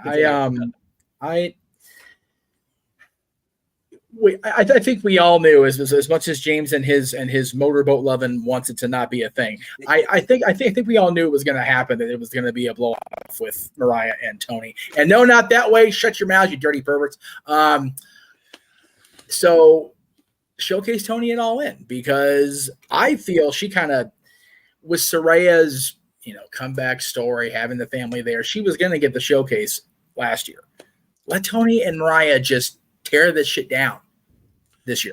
Now, I will say though, and this isn't me just wanting the Motorboat Trio to stay a thing, like we're past that, but I will say there is one caveat to making that not happen and them riding with Club Venus to stay in AEW, and that's the fact that Jamie Hayter could come back soon. And if she does, I think Jamie should challenge Tony for the championship. And with that being said, I think if Mariah wins the Owen, she should actually challenge Athena for the ROH Women's World title at London. Because keep in mind, she's the longest reigning champion in TK Promotions currently. And she's actually en route to dethrone Jade Cargill. So if anybody should dethrone her with her injury. So if she could dethrone her before that happens, that would be a good way to do it in London. Possibly, but there's two counters to that. Number one, as far as I know, they don't talk about that on AEW or ROH television as far as the comparison with Jade. And number two, Right. If Tony is as petty as we've been led to believe in the media, I guarantee he'd want to overshadow Jade Cargill. He'd want to have Nikki Bella pull the AJ Lee right out of the history books. That's fair, but the only issue with that in my mind is the three women that are getting along right now. One is in Stardom. She can win the World of Stardom Championship, Amina Shirakawa. I think she is the World Stardom Champion, actually. Well, there you go. Perfect. And she's then not. But that's my she, her co-leader of Empress Nexus Venus, and both those women are involved in their premier tournament, the 5-Star Grand Prix, coming up shortly. When did that loss take place, first of all? So there you go. But either way, she could win it. She could win it against her mentor. Then if you have Mariah win the championship against Athena at all in London, then you have all three of them going in as world champions defending on the card for Wrestle Dynasty. That's the only reason why I'm pointing that out there. I think it very well is a realistic possibility. It might be realistic to you, but at the end of the day, it still remains the same. They separate Ring of Honor and AEW when it comes to the AEW pay-per-views, as we've seen. And we know we got Death Before Dishonor come up in July. And right now, while Athena's injured, she's already defending that title against Queen Aminata, one of your favorites, Walter. Not to mention, All In literally makes sense since Tony Storm and Ryan May both are former, current, still Brits. So, again, it makes sense on the UK's grandest stage when we stand for these two to culminate in a timeless encounter. And whether or not Jimmy Hayter comes back to finally get revenge on when Outcast Tony Storm took the title from her, that remains to be seen. I still see Jamie Hayter challenging for the Women's World Championship some point if she comes back at Wrestle Dream, if she returns at Wembley. But that's only if she returns. If you watch ROH, I mean, Athena's injuries to the point where they're trying to say she's faking it to avoid Queen, to avoid the whole match. Like, that's what they're pushing out. That she's just faking this injury. Have to defend it against. Anyway, deviations aside, great match between Trish Adora and Tony Storm. Okay, there was another great women's match between. Hang on, JJ's got something to say. Go ahead, JJ. Yeah, I'm trying to stay out of the collision talk as much as possible because I haven't seen it. But while you guys were talking about it, I did go to AEW to try to see if there are any graphics for Dynamite, and I stumbled on Noah Global Glory 4-Way for Dynamite. Yep. Claudio Castagnoli, Kyle Fletcher, The Bastard Pack, and Tomohiro Ishii. Yes! Oh, shit. Yes! I'm gonna love that. Yeah. That's a beef. That'll be part of our Owen coverage this coming Wednesday. My boy out of the G1, but still taking on any fight he can. Yes, Ishii, still Pitbull Wrestling. Let's fucking go. James, we forgot to tell them Briscoe, Kyle O'Reilly. Oh my god! Team, they actually have a team name and everything called the Conglomerate. I don't know what the hell. The conglomeration. No. The conglomeration. Dubbed by Mark Briscoe. He calls them the conglomeration. It's Briscoe, Orange Cassidy. He goes on this whole tirade. I had an epiphany. Like, he makes this whole MLK speech. Guy, I had an epiphany. It's like, what? If not, was it a Tiffany epiphany? I don't know, but if not giving a shit was a human form, it would be Orange Cassidy. He did not even remove his sunglasses until about 10 minutes into the match and just sat on the corner. But then when they tagged him in, he went on fire, like something lit a fire in his ass. Mark Briscoe was like, he looks at him, he slaps him in the face, he's like, man up! And then Orange Cassidy mans up and like goes crazy. It was great. So wow. Mark Briscoe spell the word epiphany is a true question. And then the other thing I want to point out is that Isla Dawn is right on track with me and Arlene. She actually replied to Triple H, okay, but hear me out. Taylor Swift performing Bad Blood at Bad Blood. Yeah, I saw that earlier. Uh-oh. She's got my vote 145%. Noah, you may end up calling a PLE that has Tay-Tay on it. Jesus. Now, Yeah. those were.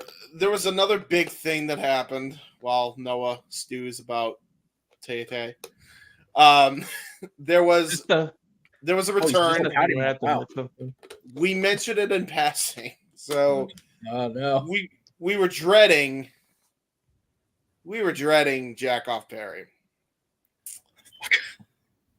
but then Marco Stunt came, and it was actually enjoyable because Marco Stunt actually got his ass kicked. However, it was by Jack Perry, so I was very conflicted because it's like I didn't know who to root for, and so I was very confused. Like you could see Jack it in my Perry call. I was the weird promo backstage, and I go, James, I think there's going to be an impromptu match. Like the way he did that, he's going to do an open challenge or something. And he was like, nah, we just got to hear him talk and some bullshit. And sure enough, he goes out there and it was an impromptu match. Like he paid attention more than me, and I was like, I checked out because he's him talking, right? This fucking Jack Perry. Yeah. And then Jack Perry comes out, and then fucking Marco Stunt comes out. I'm like, okay. Fun This size is back. motherfucker has not been on TV in over 3 years, but sure, why not? You know? Yeah. I mean, he's got a history. So I know. I know. There was some other matches that were there. Go check them out. Claudio. No, Claudio. It wasn't even advertised. Claudio versus the Beast. Probably the best match on the show. Best match I would say, yeah.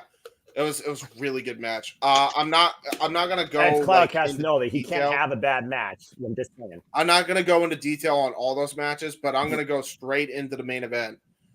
Hangman advanced. He's completely lost his goddamn mind. He wants no help from the elite. He wants no help from the elite, even though they keep giving it to him. Meanwhile, you got him just pissed off at the damn world, including the fans, including Jay White. He and Jeff Jarrett tried to interfere against him. Oh wow! Now, the patriarchy ended up costing Jay White the match. So that looks like it's going to be the setup, and there very well might be a Jurassic Express reunion. As a result called of it. that. How long ago did I call it? No, you called me crazy. Because now the patriarchy is in the elite's pocket, so they're trying to get the trios titles along as well. So. Oh God! Yeah, go ahead, Jeff. Yes, Tony, do you want me to hate Christian Cage more? No, not he is. I will say it does look like it's not the soy boy bitch Adam Page that we've been getting since he's debuted in AEW. It's the Ring of Honor, no fucks given, the same dude who took on Frankie Kazarian in that bull rope match. Oh my! And that's fine. And that's fine. But the last time Hangman Page let his balls drop, we had CM Punk situation. I know, but you guys got to watch the cover. I had to admit that I actually was digging the character change. Like he freaking got on me. I am okay with it as long as see. I know now we're gonna get Page and Swerve and all in. It's gonna be a thing because somehow Page is gonna beat Danielson, and I'm telling you, we're covering Wednesday's show. Yes, because that's the Owen final. And the match of the Owen final is Hangman Page and Bryan Danielson, which means Bryan Danielson's going to lose, and which means I'm going to go off on somebody because Bryan Danielson losing to that fuckboy Hangman Page is going to set my ass into orbit. And the only saving grace for the entire Jeff Meacham Network Multiverse Media is the fact I got to go see Lion King the next day with my boy. So I'm not going to go to jail, but I will fucking go off. JJ, Wednesday's going to be interesting. Yeah. It just fucking irritates me that in Bryan's last year, and I know he's talked about he doesn't want to like being part of the world title picture in his last year or whatever, but he's got to fucking lose to Hangman Page. Yeah. And it will forever infuriate me that them three motherfuckers still have high ranking positions in the company, be it as on talent or behind the scenes. I said that too. I didn't want Adam Page to have to beat him. My preference would be just to have the young fucks and Hang Dick Page on their knees in the ring and just have Brian just fucking kick them all in a row and knock their heads into the fucking fifth row. The other problem, Jeff, is this aggressive Page is like, it's almost like he's doing receipts in the ring, and I just don't want to see Brian get hurt because we know his history and the way Page is swinging, and you got to watch the match, the way he's hitting, and then he even had this nasty gash, and it made him look bad at like I saw those on Twix. So here's the thing: he made John Moxley look like a bitch, nosebleed, basically. Yeah, that's how he bled. So salud. So you've got him fighting Jeff Jarrett the other night and dropping Jeff, who, you know, isn't exactly a young pup, on his neck twice, basically, with that what the fuck is he called that? Deadeye? Yes. Deadeye, yeah. There's a reason WWE outlawed the vertebreaker, folks. Okay, just throwing that out there. Same basic principle. Basically. Then he jumps and pounces on him with closed fists repeatedly in front of the referee, and the referee doesn't call. We're not going down this road, JJ and Jeff. We've already discussed this. JJ, can we let me work into the Aubrey hate? Because I was going there. I was on my way. Okay, please do. Thank you. All right. Drops this poor man on his head twice. The man who is 25 years after losing his best friend, and rather than get a disqualification called, which would have been the right thing to do, and get Hangman fucking Page off my television for a couple weeks, no, Aubrey Edwards has to keep the match going because that's what the fans want. Dude, fuck the fans! And fuck Aubrey for doing that. Now, this week, we got Hangman Page laying himself open because he's so much of a goddamn sloppy piece of shit he can't keep his head straight, attacking Jay White, who, again, Jay White has been out with concussions and other things. And then he's going into Wednesday with Bryan Danielson, the king of the concussions. Brian's going to get hurt. And it just infuriates me that Hangman Page has been deemed for all intents and for all appearances. I hope I'm wrong, but it looks like we're getting Hangman Page to win because it's Hangman Swerve, which is what we all want. I could go the rest of my life without that match. They were drinking blood last time. I'm good, y'all. Like, for real. Page pretty much bypassed the Owen Hart and cut a promo during Collision right on Swerve. Like, he cut it straight to Swerve. He bypassed the whole Owen Hart thing. It just bothers me. I am so glad that the women's tournament means more than just pushing the elite agenda. Yeah, I will give you that. I will say this much about Hangman. The only reason I don't hold him to the same standard as the fucking Bucks of suck at this point is one, he's not an EVP, never has been an EVP, so there is at least that saving grace already right out of the gate. And two, when the CM Punk superfan, the chick Kelsey, was getting harassed online by so many damn elite supporters, Hangman actually stepped up and said, "Fuck off, that's not cool." Hey, you know what? Good for him for that. I fine. But I hold grudges. I am the worst Pisces ever. Okay. I'm more of a Leo than a Pisces. That's not a good habit. Just saying, that's not a good habit. I know. No, I know. And I understand that. But it's in this case, I'm not holding a grudge. It's more of hanging on to my reason and for validation of my opinion. Yeah. Until two of them get their little nameplates on their desk taken away from them, and until the guy who started us down this primrose path is off my television for good, I'm going to hang on to this shit with Matt and Nick and Adam. Period. I'm just going to, because there was so much good shit potential with CM Punk being on the other side of this. And now, while he's in WWE, and I'm sure feels happy, and I know that CM Punk, I'm happy he's back with WWE at the end of the day. It's where he needed to be. But had people not just kept their goddamn mouths shut about shit that had nothing to do with the storyline, we could have CM Punk still leading AEW into a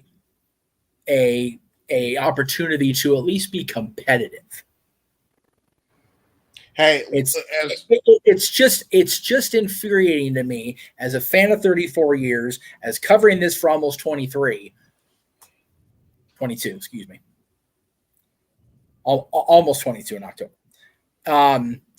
that we now live in a world where it is a monopoly. Yes, we cover all the things and we appreciate and engage in all the things, but when it comes right down to it, there will never. And JJ Time said himself earlier, at 9:36 Pacific time on July 6th, I'm telling you here and now, it doesn't matter what anybody else does.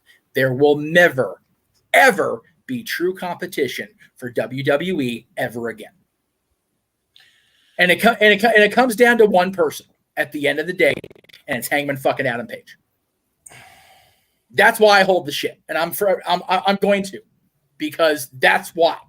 Because he was and it goes back to Tony and the EVPs and the Bucks, because they allowed him to do it without consequences. And I get that. What I will say, however, is that if they end up doing what everybody in AEW wants them to do anyway, and just work with the fucking Fed anyway, which at this point it looks like we're getting that more and more as the months go by at this point.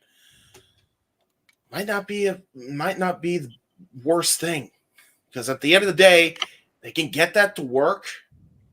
They got a really good built-in story if they go with it.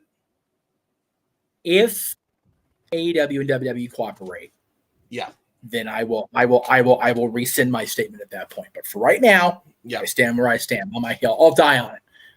That's fair. That's fair. With a stick of Chicago pizza through my heart. Yeah, I mean, again, I just look at the people. He's like, I feel like after everything happened, he started taking advice. Is all I'm saying. There's at least that point. Right, and again, I am all for people making reparations and owning shit and everything, but the pettiness of the industry, and JJ and I have been privy to the firsthand pettiness of the industry, dealing with and seeing people in indie companies going into business for themselves that aren't even on television, have no business to go into business for themselves at that level, because who the fuck cares? Right. They did it on a global scale, and they've fucked up the company's future growth potential, is all I'm saying. The only way the company grows is by complying with the very company they've been shitting on for 5 years. They're the Harvey Weinstein of professional wrestling. No, they're not anymore. But okay, Tony. Things like that, shit like that, is what is going to cost them their existence. And it goes back to Tony as leadership, and Matt and Nick and Adam Page. That's just. And again, I'm turning it negative, and I'm sorry. We're going to talk about happier stuff here in the main event, which is why I feel like I'm okay with talking about this and getting this off my chest, because I'm not happy they brought him back to television. I'm not happy he beat Jeff Jarrett in the Owen. I'm not happy he won tonight. I will be miserable when he beats Brian on Wednesday, if it happens. So, even with small shit, Tony needs help with production. There were so many times where he cut to commercial when he shouldn't have. And then he went from like that restaurant quality picture-in-picture to full commercial, like in the middle of good thing. He cut Toni Storm off when Toni Storm had the mic and she was saying, "Give me a standing ovation." She was doing this whole thing. And first the audio didn't work the first time. You couldn't hear what she said. Then the mic cut on. Then they cut her off to go to commercial. What the hell are you doing? There is no reason that a television show broadcast on one of the biggest media conglomerates in the history of fucking existence should have these kind of production issues. Period. No, and I will say that the fact is they didn't once upon a time, and now it's like everywhere. It's almost like they. James, wasn't it like 3 different times they did that? Go from picture to picture to full commercial. Yep. They have hit WCW levels faster than WCW hit WCW levels. Yep. Damn. Because WCW was as high as they were ever going to go in, I'll say summer of 97 was probably going to be the highest they were going to go. Okay. And within a year and a half. They were never going to be anywhere higher than number 2 ever again. How long was Punk in AEW total? Less than 2 years. Roughly. Yeah, something like that, yeah. And that has been the ruination of AEW was that time period. Yeah. Kind of ridiculous. Yeah.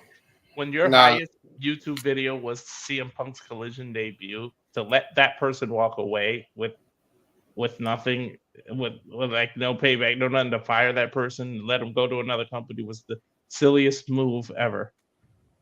Yeah. And the guys that were the future on that roster, you got Ethan Page and Sean Spears competing tomorrow night.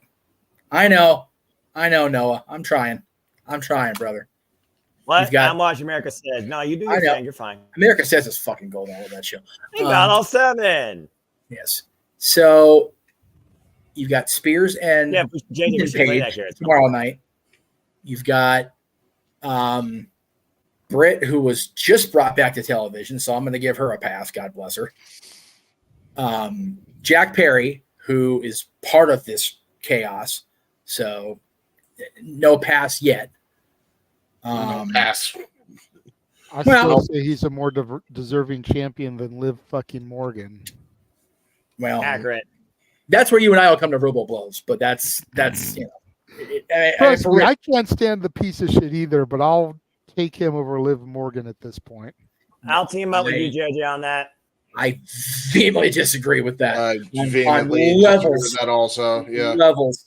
Because look, as much as Jeff and I stand on opposite sides, but as much as he'll give shit to Adam Page, at least Adam Page didn't fucking sock him one and try to start shit with him physically in the backstage. All right, over fucking nothing. Over nothing. Like, shit that was brought up in private backstage. That little fucking Hollywood wannabe with daddy issues. Brought to television. Like, fuck him for that. God, it just, oh God. I need to stop and I need to have all right. To do. Fuck off with the past bullshit in the company of chaos and get back here with some decorum and control and hand the show back to the host. Damn it. Yeah. Thank you. Because I'll save that shit for Monday.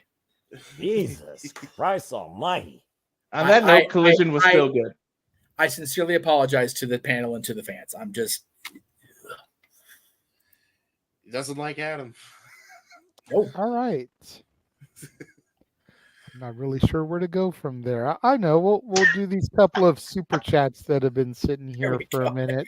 Yeah, we might as well at this point. I'm also kind of bummed about the main event topic, so that's kind of got me a little salty. But you know, it is what it is. Clearly. So Emmanuel says, "Who's the babyface, Drew or Punk?" Genuinely, God, I still think Punk is technically the babyface, but it seems like a lot of people are solidly behind Drew. So it's an interesting dichotomy because if you watched tonight, Drew's music hit for the Money in the Bank match. And the place went nuts. Yeah. But then 19,000 started chanting CM Punk. So it's like they're confuzzled. But it was Canada, so it's normal for Canada. So, you know. Well, what's so stupid is they chant for his ass, and then when he comes out there and beats Drew's ass, they're booing him. It's like, what the fuck do you dumb Canucks want? It's like, Jesus Christ. You forgot the A, JJ. Hey, listen. Punk doesn't care. He said it straight up in the Ariel Helwani interview. He doesn't care. And just to fuck with Punk for a second, you are what you hate. You're a dynasty. You've become the New York Yankees. They're pretty much both tweeners at this point. Yeah. Which, since you brought up the Yankees, I saw a tweet from Denise Salcedo. WWE needs to do one of their big four, which I guess next year would have to be SummerSlam, because that's not announced yet. We know SummerSlam 2026, but not 2025. Do that shit in Fenway Park. Yes. Yes. Oh, for John. Yes. I agree. Yes. I agree with that. Yeah, please, I'll go. I would go to Fenway. I wouldn't go if they had it at where the fuck do the Patriots play? Foxborough. I wouldn't go to Foxborough. Fuck that. I would literally eviscerate right on the spot. If I put a toe in the nope, Cowboy fan. Dead. No. But I'll go to Fenway. Absolutely. I love me some Fenway.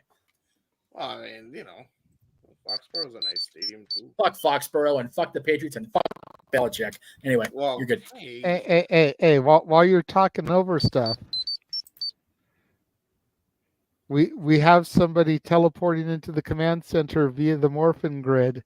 Oh, I'm sorry. As she cracks up at that line like I don't say it every fucking week. But Datilla is here. What's up? Hi. Now that she's done doing her review with her buddy, she's here with us. I'm sorry for my potty mouth, Attila. I didn't even hear a word you said. Yeah. You missed probably for the best. He was gangy. Yeah, a little bit. $5 super chat from Arlene. Tiffany versus Trisha possibility. Yes. I'm here for it. Oh God, please. I want Trish. Yeah, that's a in Cleveland. Torch moment. That's the passing of just the to piss torch. me off again, but Yeah. What were you saying, Noah? Noah, were you muted? Yeah, you muted. Noah. I thought I heard him start to say something. That was me. Yeah, I was saying I was saying it's a passing of the torch moment. Oh, gotcha. Yeah. Yeah. What are you guys talking about? That's super chat. Right now we're going through super chats because Jeff just was forced off of his soapbox before we get to the main event topic. So scorched earth a little bit. Oh, what was the topic? They were talking about Collision, and then Jeff started to get on one about Heyman, Adam Page, and that's all I'm going to say about that. And we're just going to keep on pushing because we don't want to go back down the rabbit hole to Wonderland.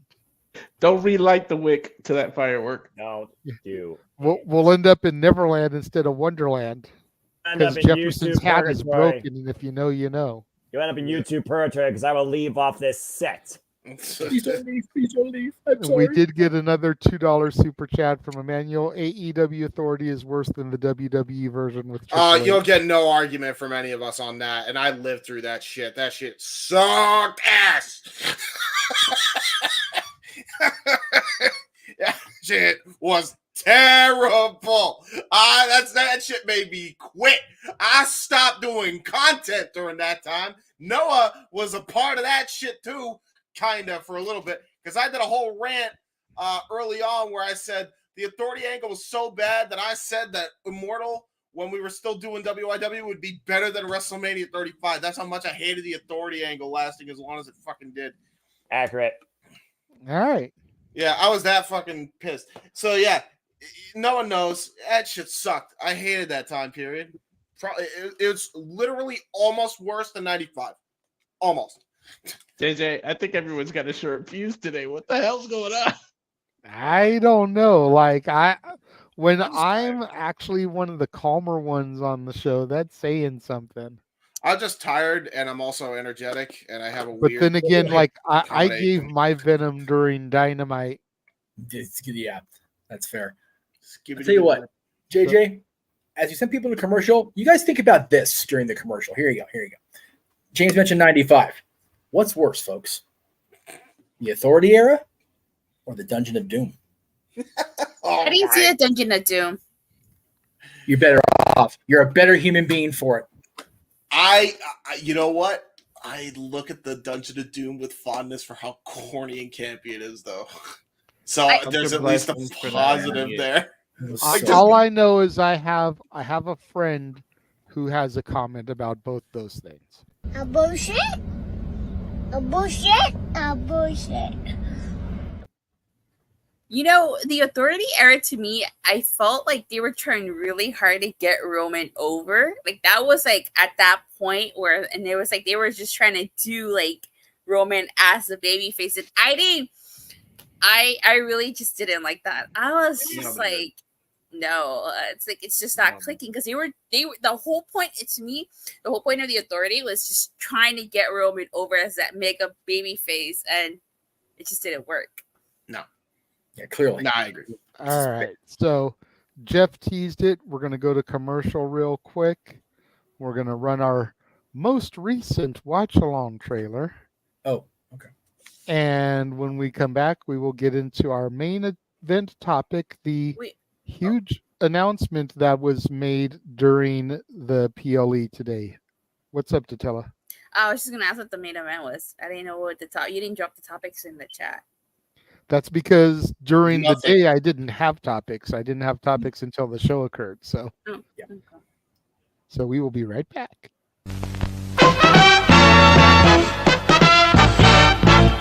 And now, preview time. So let's take a look at what's coming your way.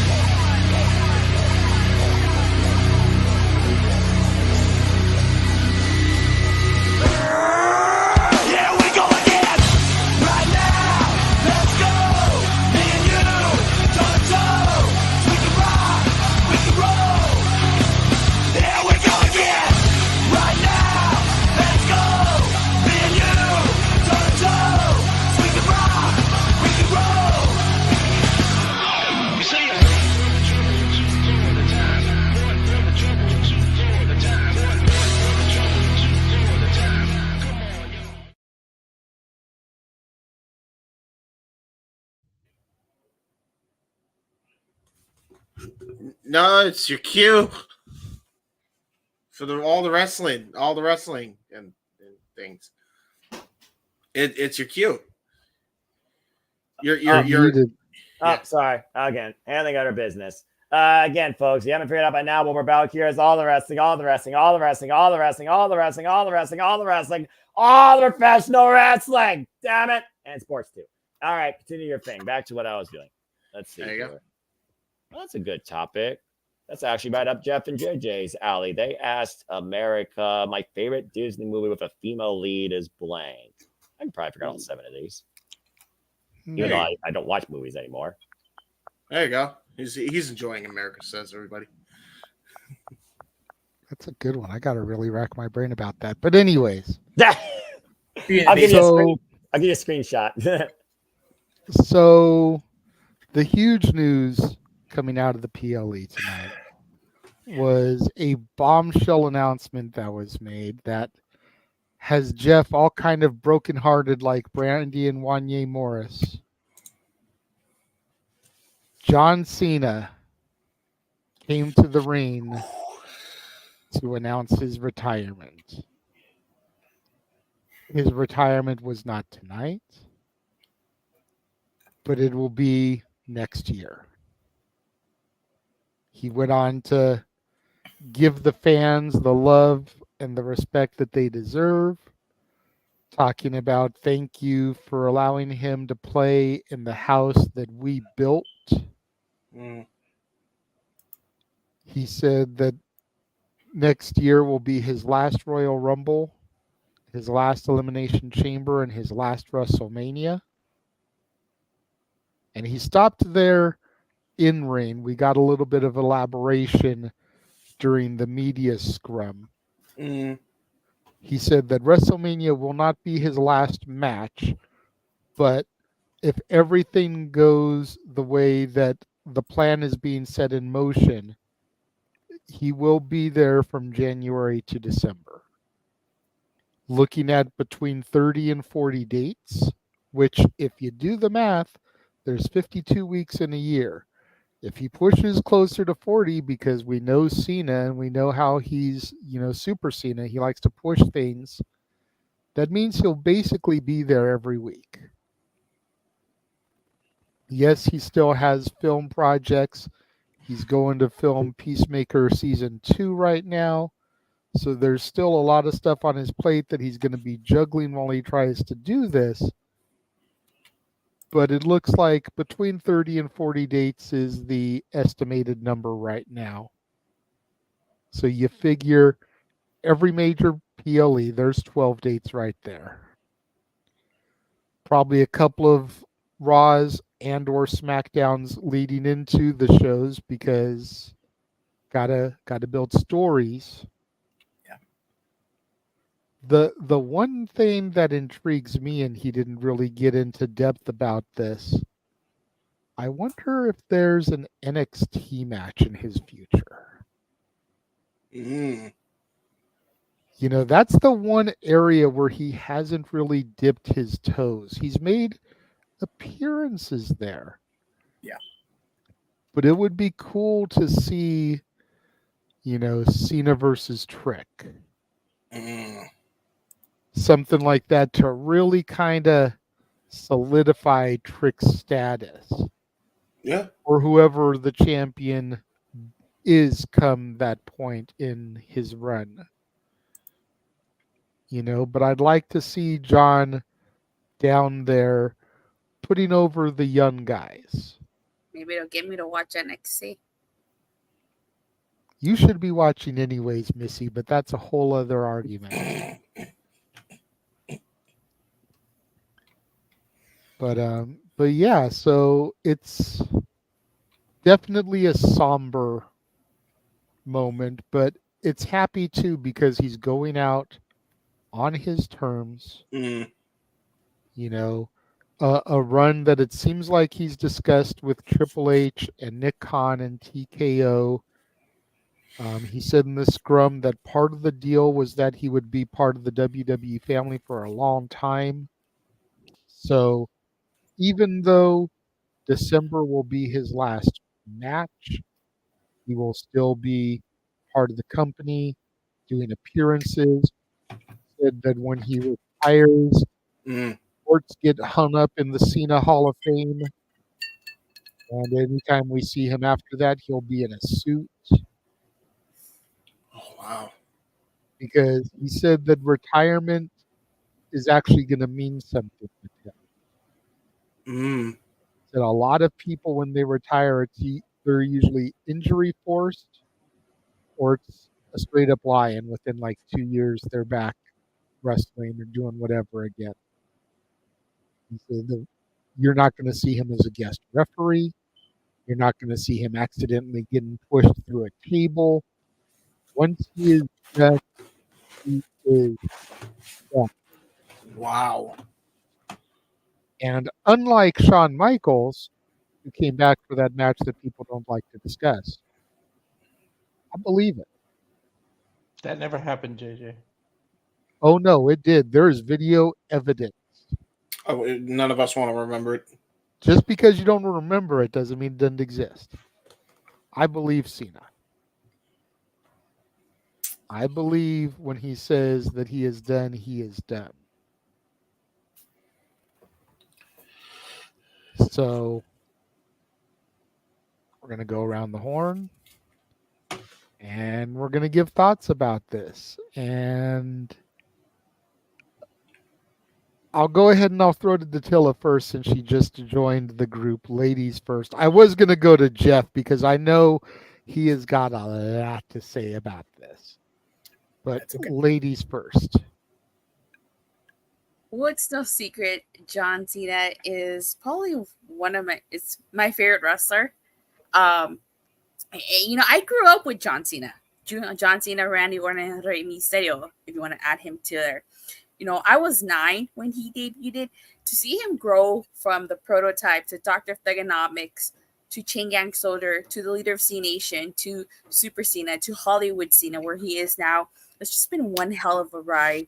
And, you know, and it's so bittersweet, but like you said, he's going out on his terms. Like, I felt some type of way because, you know, like I like John Cena. I've always been a fan of John Cena, even when people were booing him and saying that he sucked. I never boo him. I never said that he sucked. I've always been such a huge John Cena fan, and I'm so glad I got the opportunity to go this past Memorial Day weekend. Even if I was dying of the heat and the humidity, I'm so glad I got to meet John Cena at a Comic Palooza in Houston, Texas. It was such an incredible moment for me, and just like, you know, like it's just such a bittersweet thing to. But you know what? I think that WWE is in a good place where they don't need John Cena anymore. You know, he hasn't been around full time for a while now, so it's gonna be bittersweet. But like you say, he's going out on his own terms. I hate to see him go, but he has a great career in Hollywood, so I think he's just gonna focus on that. I wonder where this final run takes him. Is he finally gonna win 17? Is he finally gonna become the IC champion? You know, two of my favorite John Cena matches have to be John Cena versus JBL, Judgment Day 2005, and the I Quit match, and John Cena versus AJ Styles, SummerSlam 2016. Hands down, my two favorite John Cena matches of all time.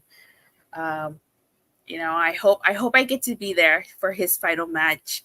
I definitely plan to be there for his final WrestleMania and hopefully his final Royal Rumble. But yeah, it was sad. It's sad. It's put a downer on my room for the rest of the pay-per-view. But no.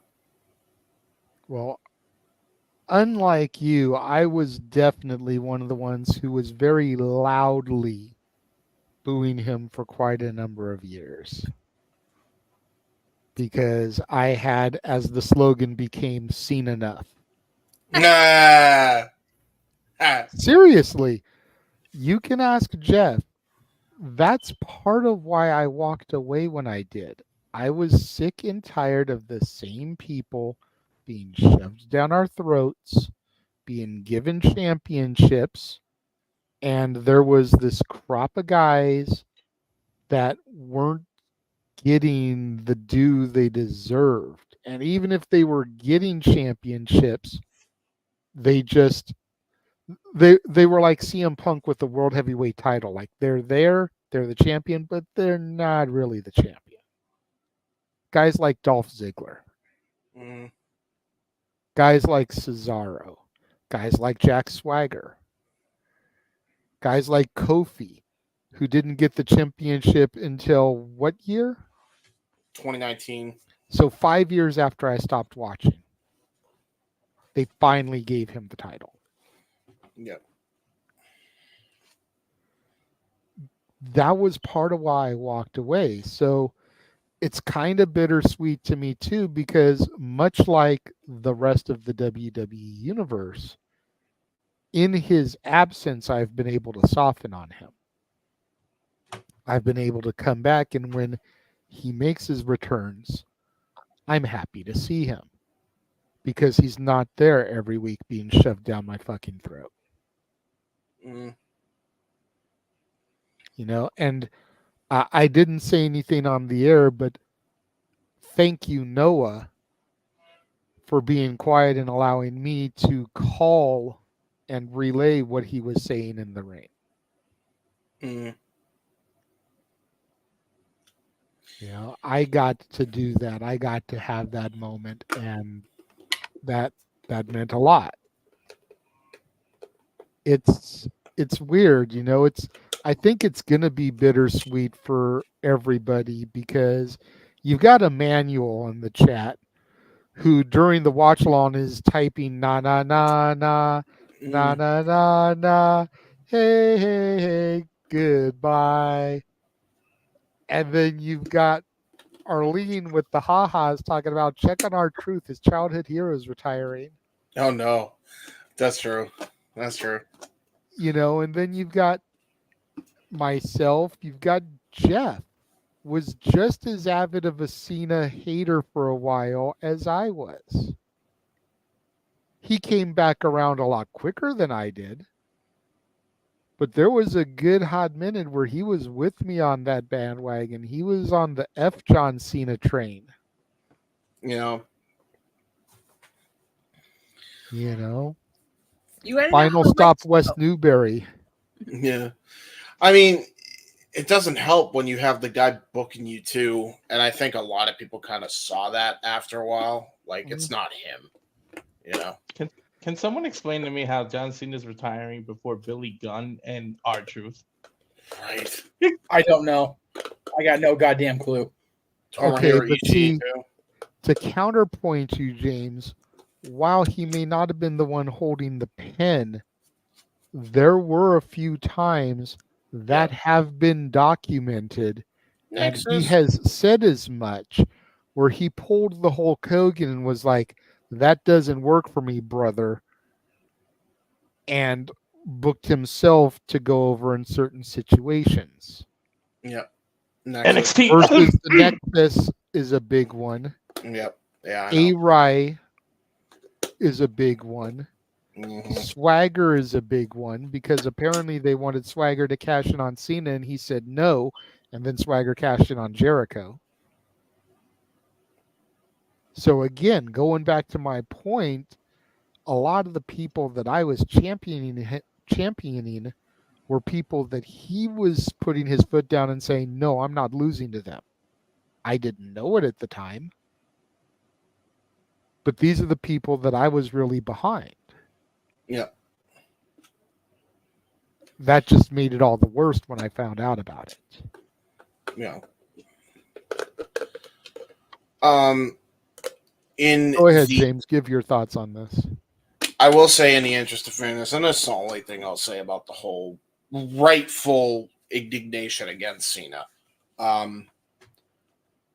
It's the same defense I give Triple H when he did all those times too. It was the fucking culture. When you had a tyrannical dictator in Vince McMahon, so it said, running that ship, you do anything you can to keep that spot once you get on top. It sucks. Nobody likes it. That's just how it was. It really was that simple. I know a lot of people want to say, Cena could have had influence. Cena could have done this and that. It's not as simple as that.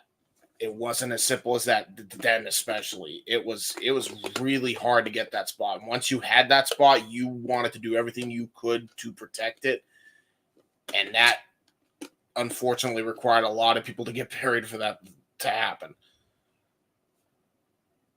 That was Vince's way. It sucks because, in reality, when you look at the best of Cena, I look at it and it's like Cena's so underrated when it comes to his in-ring work. And he really is. And he always has been. You don't get to have matches that you have with Edge, Danielson, Punk, Styles, Brock, on 2 different eras, mind you. Roman. There's probably numerous other ones I'm forgetting off the top of my head, but he had great matches with Orton and Triple H. You don't have those matches, and then you say, "Oh, the other guy was carrying him." We always say on this multiverse, it takes 2 to tango, and Cena was a more than adequate dance partner in a lot of those cases. CM Punk has gone on record to say Cena was my best opponent. And that's a guy who had Raven. You know what I mean? So, saying a lot. That's a high praise thing for him. And I mentioned those feuds because those are some of my favorite feuds of all time.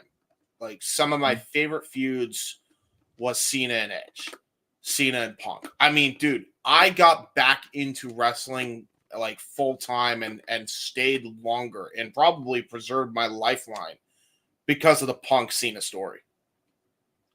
Seriously. Sorry, James. Say what you want, but there's no way that Cena should have went over Edge in Toronto. I 100% agree. I 100% agree with you. I 100% agree with you on that, especially in retrospect. At the time, young little me didn't really give a shit, but in retrospect, absolutely agree with you there. But still love those matches. Just the feud, because keep in mind the feud didn't even end in Toronto. That feud lasted, I want to say, all the way to 2009 Backlash, right? That's where it actually ended, and Edge got his win back. So yeah, dirty finish, whatever. Big Show chokeslammed him through. That's still crazy. I still remember that to this day. That Show's chokeslams him through a lighting grid. That was attitude. Through a spotlight. Through a fucking spotlight. Yeah, yeah. Love that. Goddamn ridiculous. Yeah, but no, like I really really loved a lot of those matches. Like I could go back and watch the Edge matches like all day. And to me, even though Edge should have won, that match with Cena fucking made Edge. Because before that happened, Edge was not slated as a main eventer. He was slated as a transitional guy. Once he had that match with Cena, then they made him the top dog. Even if he wasn't the top dog of Raw, man, did he make SmackDown his bitch. Yeah, I get it. That feud was You know what awesome. I mean? The whole going to Cena's father's house, beating his ass and doing all that. Yeah, man. It was a beautiful feud. Yeah, like it to me, it was like, even if you say Edge should have won, the way they told the story, Cena kind of had to win. I could see it from the other's perspective too. But Cena always had a way of trying to make guys, especially if he really liked you, and he really liked Edge, personally, really make you look good in defeat. He did that with Edge. He did that with Punk. He did that with everybody that he did the U.S. Open Challenge thing with. You know? And shit, that's probably where I'm forgetting a lot of those great matches. The great match he had with Sami Zayn, Pac, Cody. So many talent that he got over, which inspired Cody to do the same thing for the TNT title years after the fact. You know, and I just think of like the things that he had to do to protect his spot was definitely not great, but the stuff he ended up doing later to then help talent get over, especially around 2015, 2016, 2017, really showed like what he really wanted to do and the true character that he had. I think it's just the environment. I think anybody could be in a shitty environment and make shitty decisions. And even Cena's admitted, I ain't perfect. I really do think that Cena was dealing with the cards that he was dealt with, and man, did he deal with them beautifully. So much so that he literally worked so hard to be the face of the company. Yeah, and I get what you're saying, but I think he earned enough in a spot where he could have revolted a little, say it don't make sense for me to win, and they would have changed it. He wouldn't have lost the spot because Edge and Undertaker both. I mean, Edge and Shawn Michaels were both told they were going to go over Undertaker, and they said, "No, that doesn't make sense," and they never really lost their spots. Yeah, but you got to remember they already made their legendary status before Cena did at that time. I know a lot of people want to say, "Oh, he was already a legend," but Cena really wasn't yet. Like he was, he debuted in 2002. Shawn Michaels and Undertaker were in the 90s, like right at the tail end of the 90s. Shawn Michaels longer than the Undertaker in like the 80s. So they had a long, lengthy career before Cena ever had one. And I mean, Edge too. They were that WrestleMania 25. Edge was told he can go over Taker, and Edge said, "Nah, that doesn't make sense. I'm not going to be the one to beat him." Right. And you can absolutely argue that maybe he should have won, but and put it this way: if Cena was told that he's going to face the Undertaker, I think he would even be like, "Nah, Taker can keep that." I'll say my whole piece later, but I'll say this really quick. If Edge had beat Undertaker WrestleMania 24, think about this, folks. My dad got up off of that couch and walked over here where his chair was after Brock beat Undertaker and stopped watching wrestling for a while. We were in the middle of the stadium. What would have happened if Edge had won? I'd have been walking home from Orlando. Are you kidding me? I don't want that shit happening. Oh, anyway, go ahead. Yeah, that wouldn't have been good for Jeff. No, would have been hitchhiking that night. Fucking Florida in March. Are you kidding me? I know. But no, I look at Cena as a person who busted his ass in a very toxic environment and tried to make that and literally left the place better than he found it. Even if it took him a while, he got there in the end, and that's honestly all I care about. He was the best face that company ever had. Truthfully. I mean that sincerely. Nobody did the shit Cena did. Nobody will ever do the shit Cena did again. Like, Hogan even said, I didn't even work as hard as him. That's how hard Cena worked for him. Look how many wishes he granted alone. That alone. Yeah.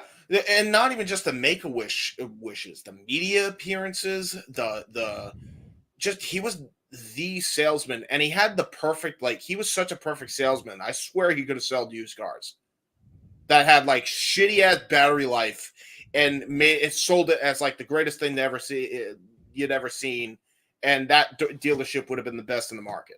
That's how good he was at his job. He could have sold ice to Captain Titanic.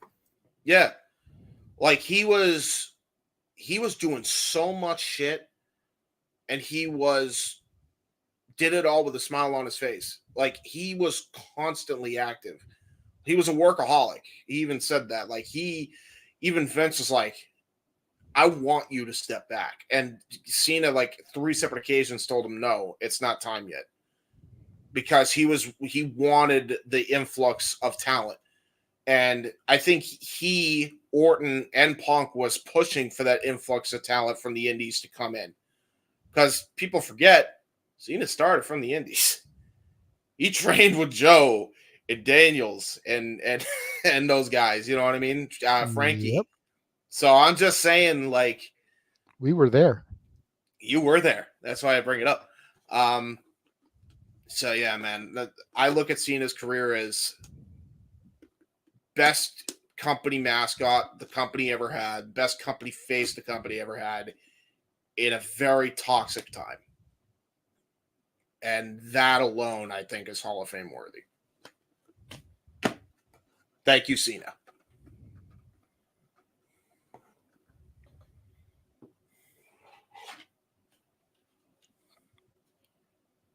Yeah.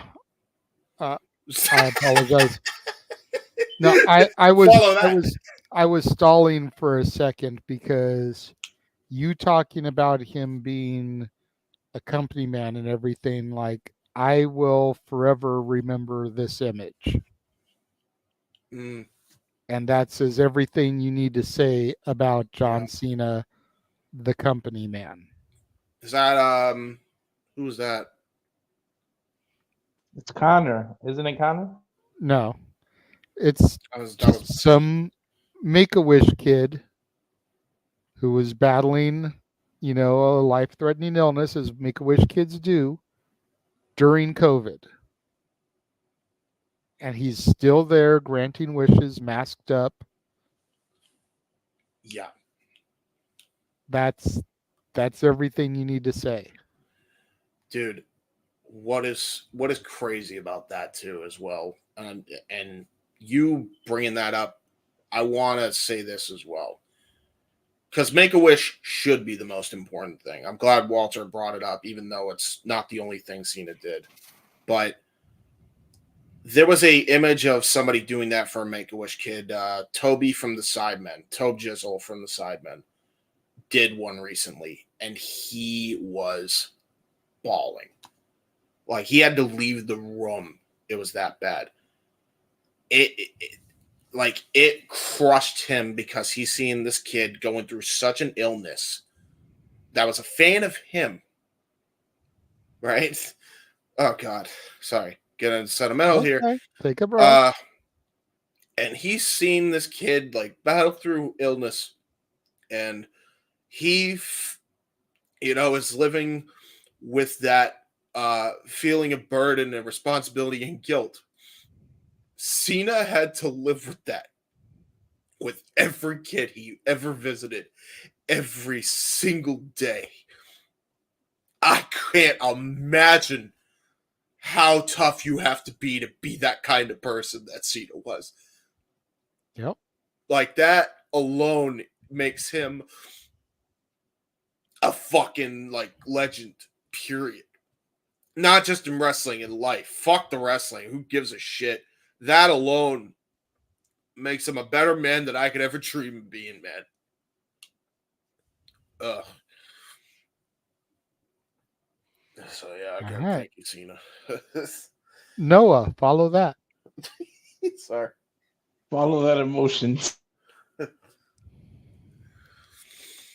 Noah. No, you're up, man. What? He is really busy on his thing. All right, John Cena. You missed me crying, bro. What are you doing? Grow up. Get over yourself. Yeah. Get out of here with that shit. Well, I'll say this. Like I said, I grew up in the era of John Cena, Dr. Fungonomics and all that. It was definitely in the early genesis. My little brother was a WWE fan. We used to fight with each other.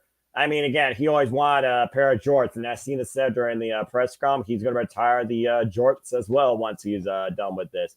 You look at this man who's worked at an end-all be-all in his illustrious WWE career. He is the franchise for a reason. Why no single entity is bigger than the company. I still argue to say that he is the biggest WWE superstar in the last 3 generations consistently for the long haul in WWE, because it doesn't matter what time, what era, what venue, what story, what opponent, he still gets that polarizing pop, gets that polarizing reception anywhere in this world that some superstars dream of, that he even put over and went over like a wet fire in church. Hello, Austin Theory. That being said, I said what I said. I'm proud of him. I really am. It's one of those things where I think at the end of the day, a worker needs to dictate the end and should have their own terms to dictate their own way. The fact of the matter that it took him this long to decide that I am physically done, but I still want to be part of this, what's pretty much become not part of my life, but is my life, my extended family. Why he is happily married now, as he, of course, embraced Mrs. Cena at ringside. Congratulations to him after the whole Bella fiasco. It is what it is with that. Good choices.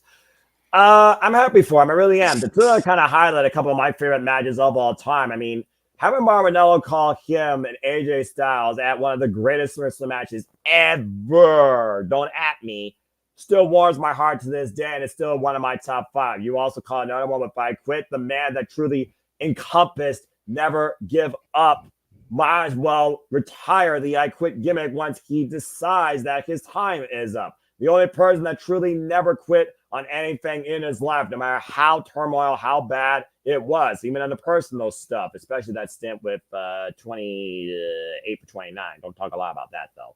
But yeah, no matter what, John Cena has always been that guy where even you wonder where his mentality's at.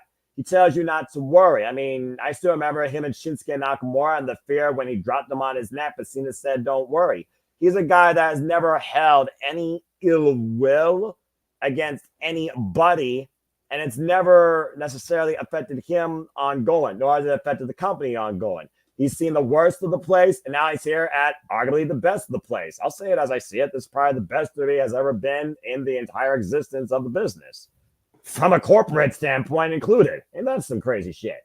All you had to do was quit trying to do for an audience of 1 and do for an audience of millions. What a crazy ass concept, just saying.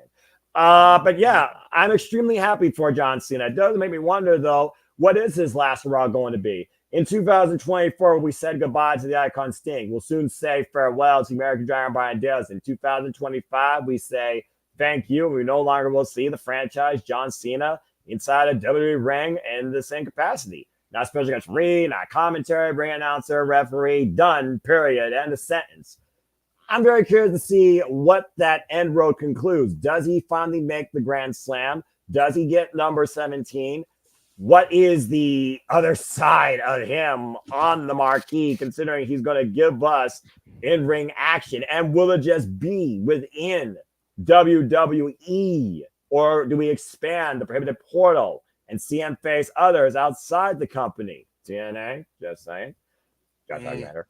I'm excited to see where this ride goes. And again, all I got to say, simply put, thank you, Cena, for everything. Still the most prolific, last relevant United States champion that represented the title with dignity and respect Although I will say he also encompassed Logan Paul when it comes to his work ethic, so I'm not going to try and diss Logan Paul completely. Still, fuckhead. But anyway, that's a different conversation. Again, I'm just happy for John Cena. I'm very curious to see what this last year in WWE unfolds and has to do, and how much people will be saying John Cena sucks versus John Cena, thank you. I'm certainly saying thank you right now, and I will be saying it when he puts those jorts on for the last time and salutes us goodbye. He did confirm the jorts are being retired with him. Touched on that.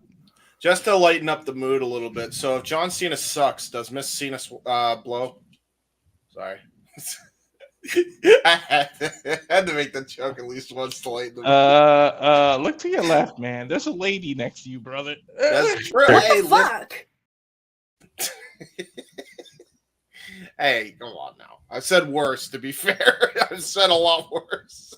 Well, you're right. My left. From a dissertation of humility to the stupidest comment so far tonight, James, you really are a fucking idiot. I know. He just wants to go completely 180 from him crying. Yes. No, you actually missed it. I was crying because of the Make-A-Wish thing. It was a long thing. Meh. You know, I hadn't even thought about John Cena as far as the crossover with TNA goes. I You did. know, I was gonna say it it. always seemed like it would be just like way too far-fetched. Plus, we already had the franchise of WWE versus Mr. TNA. Yeah. Doesn't mean But he can't kind with- of like to with speed the ball Mike current- Bailey, Josh Alexander. Just saying. Continue. But with the current landscape being what it is, what would people say about John Cena versus Joe Hendry? Oh Take my God, money! You took what I was gonna say. A song versus a rap. He said his battle. name! He said his name. That would be awesome, wouldn't it? Do you believe? I believe. Oh, I like it. I like it. I mean, they start a band together, maybe. Oh, They have similar build. I mean, he said he's too old for the freestyles. But I think if anybody could bring it out of him, Joe Hendry might be able to. Oh, good Lord.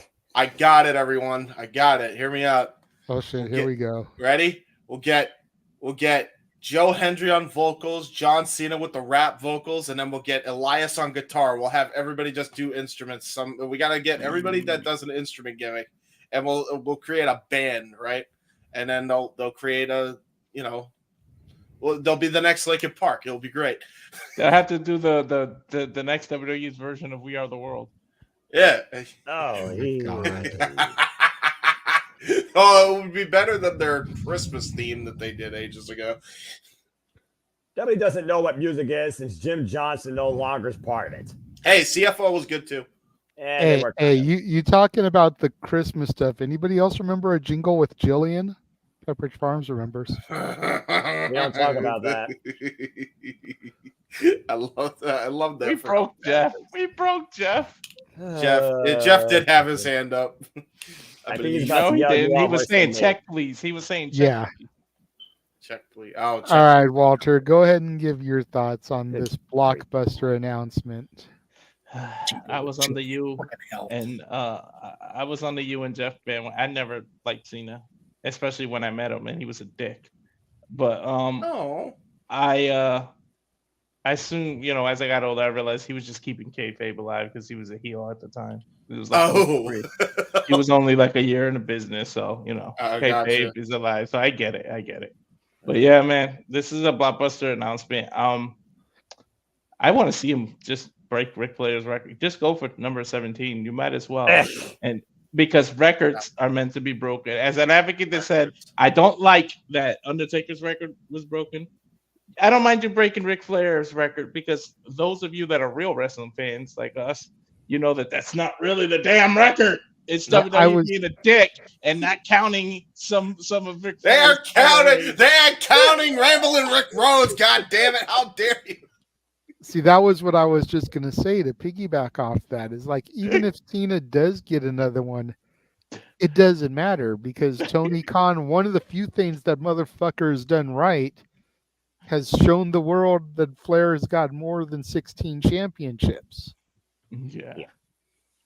So Cena would have to win like 7 or 8 championships in that year to freaking surpass him. And no Cena, that's a bad Cena. That's what made me turn off the goddamn TV in the first fucking place. Yeah. Yeah. It's what. And he did me. make a point in the scrum, where he talked about how he hasn't had the best win-loss record as of late. Mm-hmm. So he's got to actually start winning matches to be part of the contention. But there are opportunities that are sprinkled throughout. The Royal Rumble is an opportunity. The Elimination Chamber is an opportunity. Money in the Bank is an opportunity. King of the Ring, if that sticks around, is an opportunity. So if luck happens to be on Cena's side, there are a couple opportunities where even with a shitty win-loss record, he could end up finessing his way into an opportunity. Yep. Funny enough, all shit, I do not want to see him win. I wouldn't mind seeing him get King of the Ring. Just because it would be different. Yeah. He's done Rumble, he's done Chamber, he's been Mr. Money in the Bank, and he failed. Mm-hmm. Let him win King of the Ring because he'd actually have to be there for a few weeks in a row to run through the tournament, and it's something that would be different for him. Yeah, instead of a crown, he just rocks a diamond out baseball cap.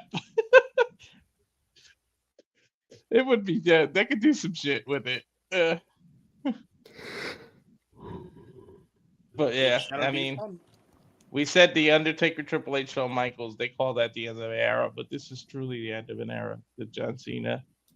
I mean, he survived WWE through the whole PG era, ruthless aggression era, everything he did. So as much as I didn't like it, how much he won and everything he did, you got to give the devil his due. You give credit where credit is due.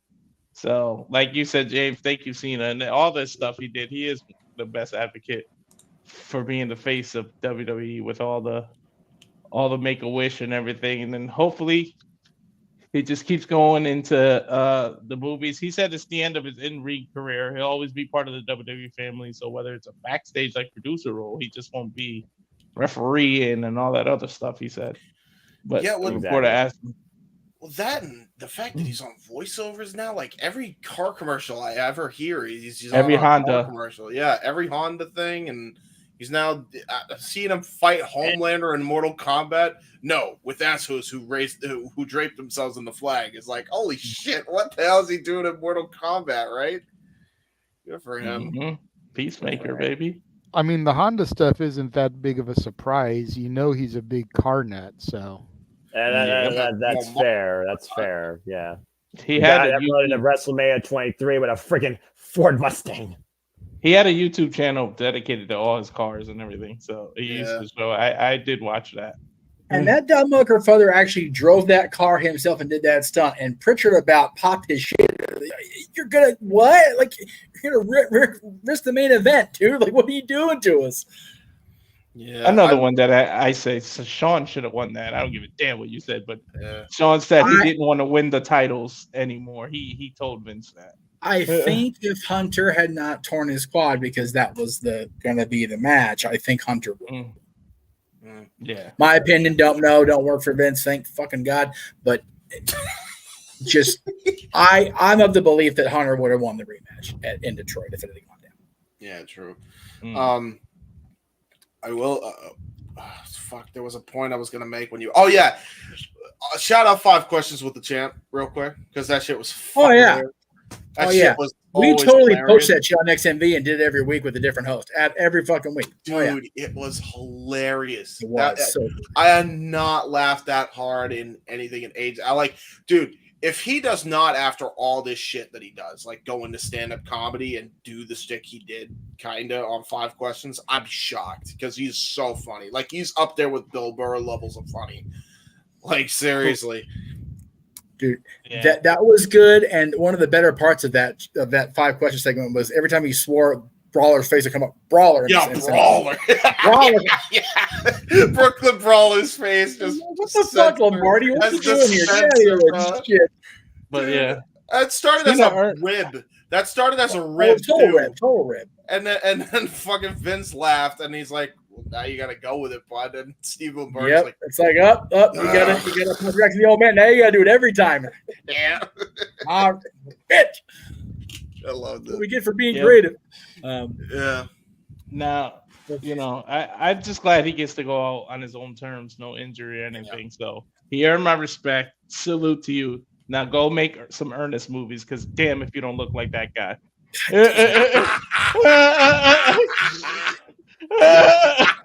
Wow. Go look at Cena with a side-by-side comparison. Ernest goes to Ernest NASCAR. Warrior. Yeah, exactly. I was gonna say, is he Ernest now or Ernest like back then? Back then. Yeah, that makes sense. There you go. Jim Barney's hair always looked really nice. Jim Barney, yeah, that's his name. Yeah, that's true. Cena's hair. Oh God, if we see him in Vegas, dude, I'm gonna take him to a electrologist. Like, just please fix it before you fucking buy keep. You're a millionaire. Buy keeps. Seriously, buy keeps. Oh God. So one thing I'm gonna rag on his ass for if I see him. Okay, I guess is it my turn, or did you go, Jay? Or it's your turn. Oh God. Okay. All right. So I've been privileged in the last almost 20 years to be in person for 3 really good John Cena moments and one I'll never forget that's not good. I was in Anaheim when he teamed up with Hulk and Shawn Michaels, which as a Hulkamaniac was cool. Even being in the Ducks building, that was still cool to see Hogan come out there. Of course, we were at the Thomas and Mack the night of the infamous pipe bomb from CM Punk, and JJ and I met him out front of the. Actually, that's more out of the side of the arena because they had the stupid meet and greet area over there. But anyway, we met him then. Of course, SummerSlam 2014, which I still cannot get through to this day. Oh God, I'll get into it in a second. And then, of course, last year WrestleMania, he had the entrance with the kid. That was just too fucking cool. Smash.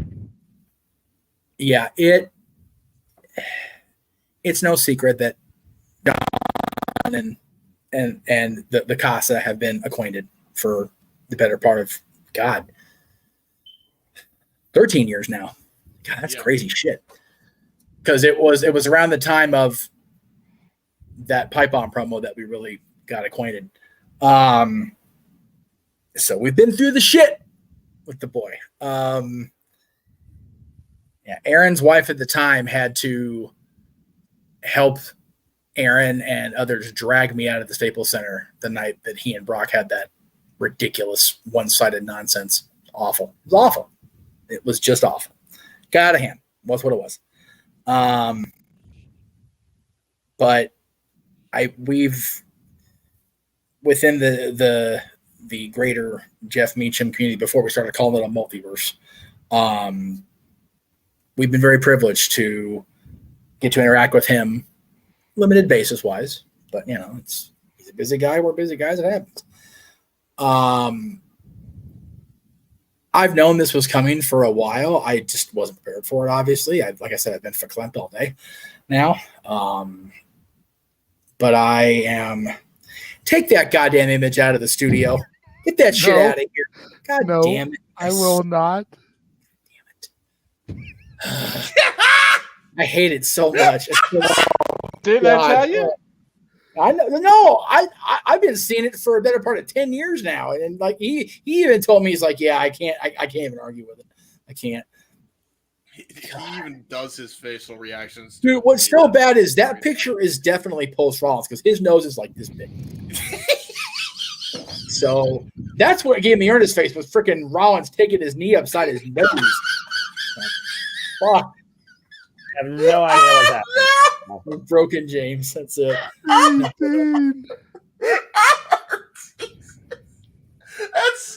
what the did you saddest do? part is it's true. Because his nose is like 3 times as wide because Rollins done laid into it with a goddamn errant knee. Like, Jeff oh, turned him into a Pokemon is what happened, Noah. Now he's wheezing. Wheezy. Like, no, James, come back. Pokemon is so fucking overrated. Friggin' bullshit. You put a smile and a color on, and all of a sudden, it's a Pokemon. Pokemon should have died generations ago. Don't ask me. Yu-Gi-Oh is where it's at. Fuck yeah. And that actually had a fit of ending, but this isn't an animation podcast. Take it back to Jeff so we can get this Well, one. the original Pokemon with Ash Ketchum. No one cares about the 151 anymore. Back to Jeff. Jeff, go ahead. Okay, whatever. Yeah, exactly. She got offended. That's why Jeff drinks. Anyway, He takes a shot every time we veer off course. no. If I'd have done that, I'd be going to the hospital. Dead, Dattila. I'd be dead. Like, I would have expired right here on the fucking floor at my desk. Are you kidding me? Fucking hell. And here I thought James was the only troublemaker. Dattila, what you trying to start here? Yeah, exactly. What the hell? I think, JJ, get away from James. The corruption is spreading. My autism's spreading. Oh, no. Continue, please. Oh, no. Oh, that's it. No. I knocked it down. Hang on. I fixed. Wait, hang on. Off the rails again. Hang on, I'll get it. Hang on. Trying to be sensitive. Jeff can't he's trying to say he Jeff lost his drinks and camera. it'll fix James. I swear, in a moment, I'm about to go via hell on you crazy motherfuckers. Someone get the quorum restored here. I got it. I'm here. All right. As you were saying, Jeff. What the fuck is he repeating for? Okay. As stated right after John's segment and the announcement, the goal, no, that's not a goal. This is fucking happening. This is happening. I don't care what I got to do. Yeah. I don't care how much blood I have to donate, how many organs I have to donate. I don't care how many children I have to sell into slavery, including my own. We are going to WrestleMania. It's going to be a thing.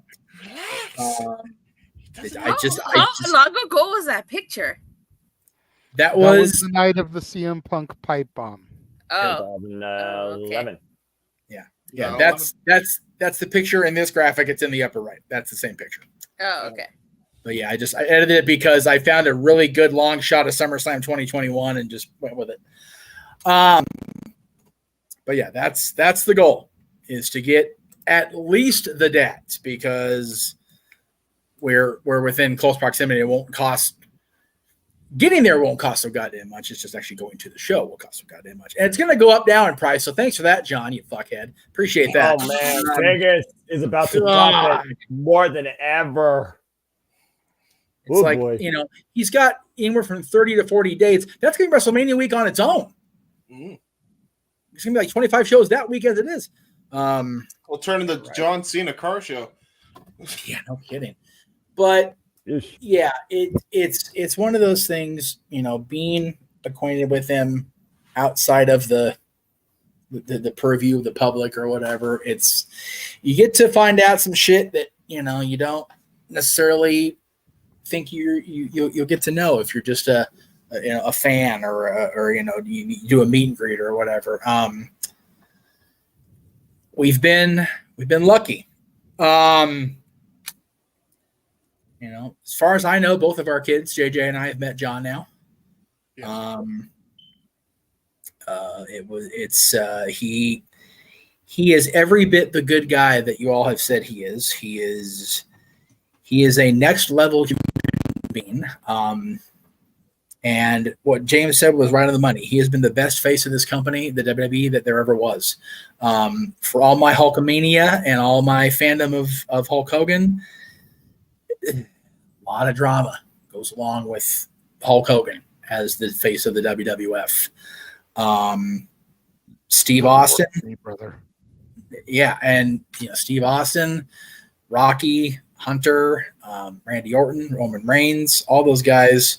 I will take that help from the Dominguez siblings and from everybody else, please.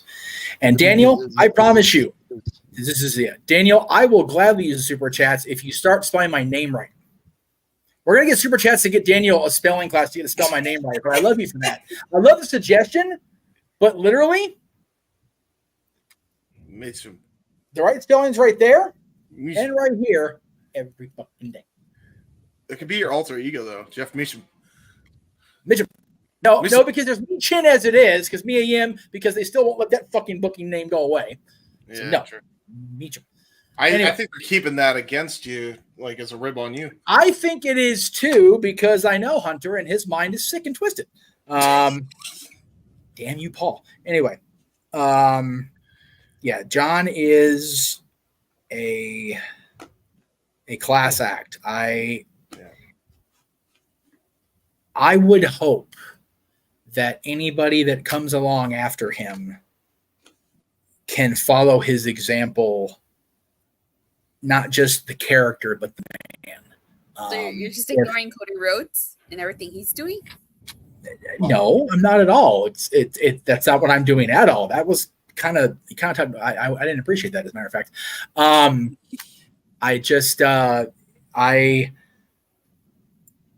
I think that John for far too long got a bad rep because of booking going his way too long and too often.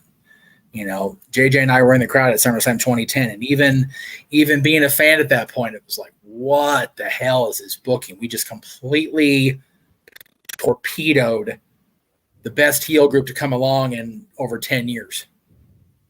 Dead. It was all, but again, you know, he still was able to handle everything with class, and he dealt with a lot of shit in the media with what happened with his first wife and all that bullshit that went down, and the thing with Nicole, and however real that was, whatever. But if nothing else I've learned from John, I finally was able to get my hand on one of these. I think it was SummerSlam 2011. I will forever keep this at my desk, because with all the injuries I pile up and everything, just having my normal existence and the spaz that I am, you don't give up. Because it's when you give up that everybody else gives up on you and says, fuck it too. So, John, it's going to be a very tough year around here, without a doubt, because when that final day gets announced, it's going to be a fakaktam a day. But JJ and I, and hopefully the majority of the family the family of Multiverse. Hell, my own family too. My dad might go now that he knows that I might get to see John for the last time. He may actually pony up and go with us. And I'm taking my son to WrestleMania, Jade. I hope you're watching. I'm taking my son to WrestleMania. It's gonna be a thing.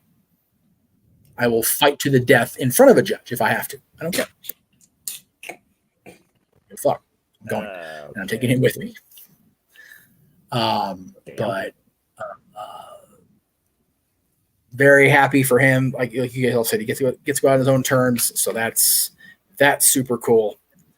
Let's hope he gets there. And there's, just the perfect way to go out on your own terms. Last Rumble, last Chamber event, whether he's in the Chamber or not. I don't think I want him in the Chamber. I don't think my heart can take it. And then we'll be at WrestleMania, and then we'll see what happens at Mania. But I'm happy for my friend that he gets to do his own thing in his own way. Amen.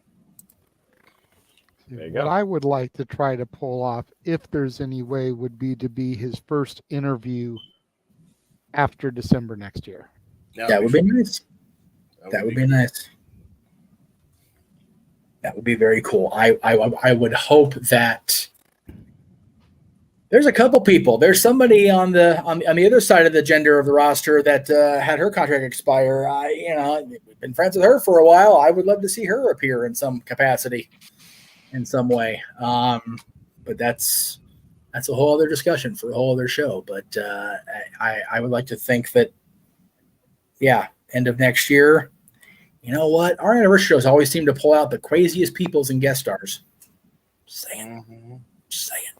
Mm-hmm. It's fair. And I got time. I got time on my side. And there's night. It's nighttime where I'm at, and I have a heart. Do the math, folks.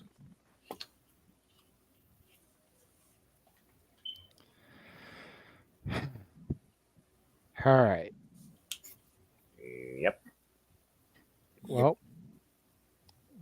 that just about wraps up the conversation, the topics. That's it. So I will run the watch along trailer one more time. Give people an opportunity to super chat more topics if they would like. I do want to call attention to Emmanuel's comment, though, although not super chatted. He did say, all jokes aside, John Cena, the total Bella, was an a-hole, but John Cena, who made the Make-A-Wish, thank you for sacrificing your body for our entertainment.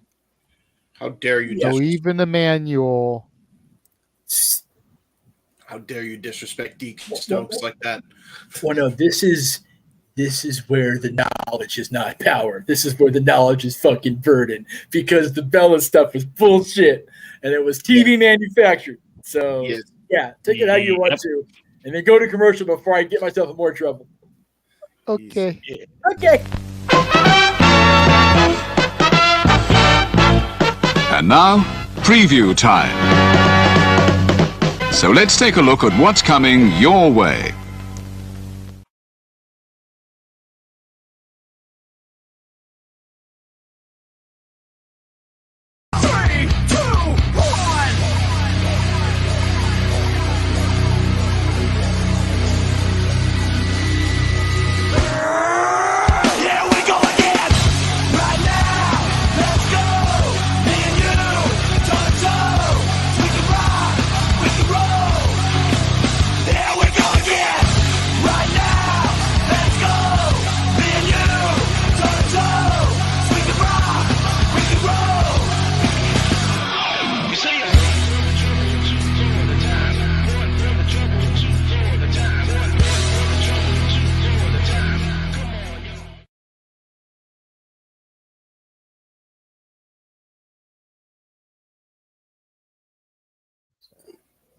Right.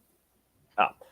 Yu-Gi-Oh! Still superior to Pokemon for life. Anyway, all the wrestling, all the wrestling, all the wrestling, all the wrestling, all the wrestling, all the wrestling, all the wrestling, all the professional wrestling. Damn it. And sports. And yeah, combat sports and contact sports. All the sports. And sports. Sports. Yes. And the Because part that two, boy and the period. started doing watch-alongs for pro sport events. Mm-hmm. Pro sports. All right. And those spoil sports who just hate everything and are so. I mean, no, I'm not into those. No. And anime arguments. Super chat did Silver's Noah, the Yu-Gi-Oh! And freaking Pokemon debate. What the fuck you trying to start here, Walter? Shut the hell up. Amen to Get the that. fuck up, Walter.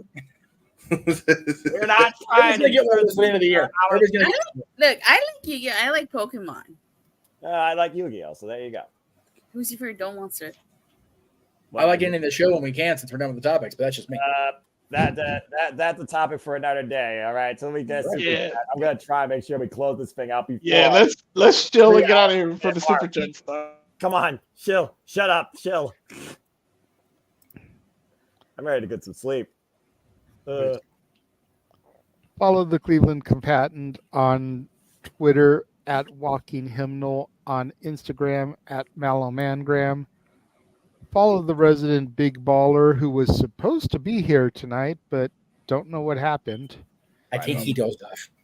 TikTok, Big Baller G 1988. Twitter, no DQ _ Big Baller G. Instagram and Threads, no DQ _ Big Baller G 1988.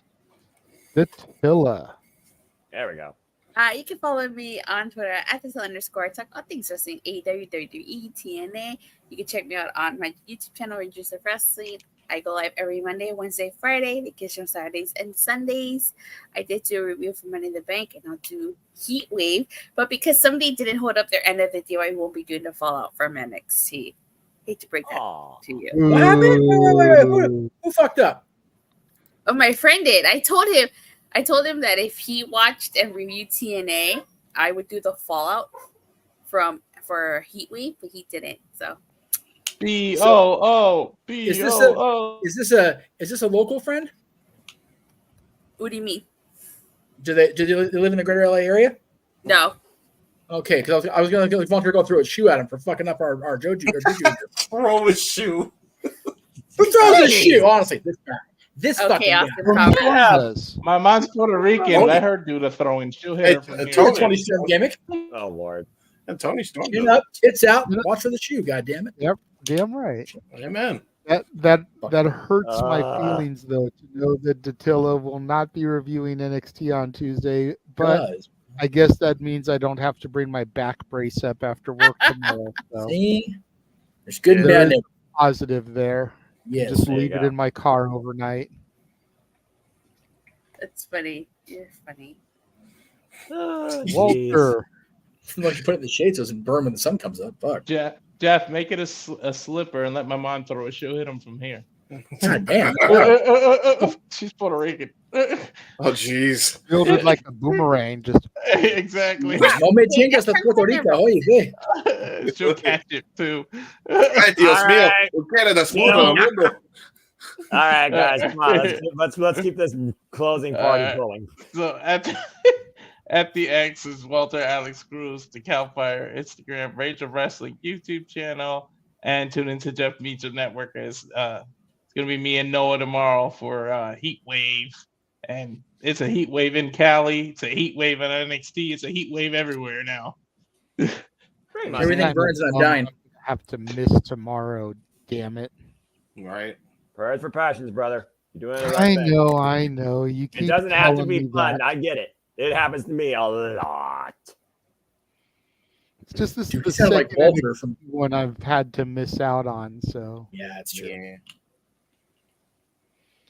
you can follow me on Instagram, the Renegade JJ Williams, on Twitter, ROWJJ Williams, on YouTube, Casa D18 Studios. Statboy was here earlier. You can follow him on Facebook, Mike Caldwell, on Twitter, LBStatKid1977, on Instagram, Statboy13. You can also find his partner in crime, Dory Lou, on Facebook, Dory Lou Hathaway, on Twitter, Hathaway Lou, on Instagram, Dory Lou. James. You can find me on YouTube and Twitter at jhebertside95 and on Facebook at James Heban Hebert. We don't have the t-shirt in the loading graphics, but I do really cool and dumb things on the internet. Jay Hebertside will be debuting a week late again because I've been too busy with the actual doc and 4th of July stuff, and I really wanted to celebrate the 4th. So there you go.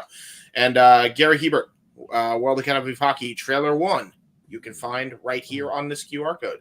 And you can find the second trailer on this QR code. It's a lot of fun. It's very, very good. It's been highly touted, this trailer, and we can't play it because Bruno Mars sucks. So yeah, well, Bruno Mars' agenting team sucks. Now, he's a good artist, but you know, his agent. Yeah, damn your talented ass for wanting to own your shit and make money off it. Fuck you, Bruno. yeah. No, I know. Yeah, you suck. Copyright Make money, dude. Yeah, right. No, we let him. Sounded like Metallica versus Napster and shit. Right? Yeah. Oh man. Oh my God. That's fucking. Fuck you, Metallica. Thing. Own your shit. Yeah. Yeah. Anyway. Right. Noah. Yes, if you are indeed. Good God Almighty, the madness I endure. Follow me if you choose on the Twitter and on YouTube and Foster1916, primarily for all things wrestling. Shout out, of course, the EW family on the Twitter and our social media platforms. Again, the community tabs where you keep up, give me your own simple set on all the pay-per-views, PLEs we cover at the multiverse of media, and keep in tune with leaderboards where I always showcase the top 25 across all 5 leagues at certain times, as well as keep you in tune with all the prediction forums. You will currently find the NXT Heatwave forum on my community tab and on my Twitch account too. I'm just going to give it to you. And again, folks, as Walter says, it'll be simply reliable coming back here covering NXT Heatwave, as I only wish to constantly encourage and remind you to just do live and enjoy professional wrestling too. It is truly as simple as that. As I finish up my Sunday morning priorities here right now on this PowerPoint. Why is this not fitting in the slide? Right now. Why is that bigger than it needs to be? And yeah, I do not acknowledge the bootleg bloodline. Yeah, I got it out there eventually. Yeah, you know what? Hey, can we stop calling the bootleg bloodline? Because they whooped ass tonight. No. I like what Arlene has to say here. I wonder what's going to come first, the documentary or Cena's retirement? Definitely the documentary. Definitely the documentary. No, okay. Yeah. So all jokes aside, it actually has to be released by the end of the month. So it's definitely going to be a documentary. So yeah, no, that's coming along good. Don't worry, it's coming out. It's not going to be before Cena's retirement. I promise. SummerSlam week, we're promoting the shit out of the completion of that thing. There you go, kids. There you go. Exactly. Fair enough. All right. I see that Jeff hasn't loaded any other graphics in here, so I'm going to assume everything in here is accurate. God, I hope so. Ahead of tomorrow's presentation of Heatwave, go back in the archives, check out the Simply Predicting that we did this past week. Look at the thoughts that me and Noah and company had for tomorrow's show. Me too. Of course, make sure you guys tune in tomorrow, 3 p.m. Pacific, 6 p.m. Eastern, for our coverage of NXT Heatwave. 3 p.m. Denise. Sorry. She was late today. So. Anyway, that's true. What day is Meach's Musings going to be this week? Monday, Tuesday, Thursday? Which day? Hey, what are you getting on my case for? That's that boy's fault. I think the right graphics in here. If not, it'll be on Mondays, which that means it's not right. So yeah, don't put it up. It'll be Monday, 7 p.m. Eastern, 4 p.m. Pacific. See how Heatwave goes. We'll be talking about more about Money in the Bank. I'll be probably talking about the whole week because we've had a lot of unexpected impromptu watch-alongs this week. We'll have guaranteed scheduled 2 more next week. So lots of stuff to talk about, lots of stuff to shill on Meach's Musings, as I do each and every Monday, more often than not that it goes up. I was going to say this past week had the impromptu because we had the Rampage yesterday and the Collision today. You're right. As I'll say, yeah, this past week we had 2 impromptus, and we also had one on Wednesday that we were already. Wednesday was an impromptu from Saturday last week, so it just kind of, the whole week just kind of sprung up on us. As it does. Speaking of Wednesday, make sure you guys tune in this coming Wednesday for our coverage of the Owen Hart Foundation Tournament Finals. It'll see Willow Nightingale versus Mariah May, and some guy that does cowboy shit versus the American Dragon, Bryan Danielson. Brock Lesnar's going to be on AEW? You've also got the Calgary Street Fight. Yes. The Stampede Street Fight. That's what it is. The Stampede Street Fight with your For the World champion, the Learning Tree Chris Jericho, taking on the Samoan submission machine, Samoa Joe. We've also got that insane match that I talked about earlier, Claudio Castagnoli versus Kyle Fletcher. I love versus Pac versus Tomohiro Ishii. So much good stuff coming up on Dynamite this week. And I didn't watch Collision, so this is the first time I'm hearing this. Huh? I didn't watch Collision, so this is the first time I'm hearing this. Oh, okay. Well, there you go. And we bring you news. And then next Friday will be our coverage of Prestige Wrestling Combat Clash. First ever. Anybody that wishes to watch along with us as we provide our alternative commentary, it is free. FREE free on YouTube. Indeed. Dude, I'm watching for Saban and Shelley. Not going to lie. That's going to be a banger. Yeah, man. Oh, yeah. There's quite a few matches that look like they're going to be interesting. I will see if I can get the graphics over the course of the week for you to Meachamize. I can do that. Give me something to fucking do. Besides be COVID. Other than that, that is it. Mm-hmm. We've got an hour before midnight here on the West Coast. It's never a bad thing. I know. Walter's like, damn, I could get used to this shit. I know. I think in honor of Cena, we got to all do the military salute. The thing is, though, if Walter stays out here any longer, he's gonna be a freaking. He's gonna look like he's wearing blackface during the show. Damn. Damn. Dude, the sun is not your friend. Actually, it might be his run, to be fair. I mean, he's getting a big fan. I feel like we've got to get this one last clip in before we get off the air here.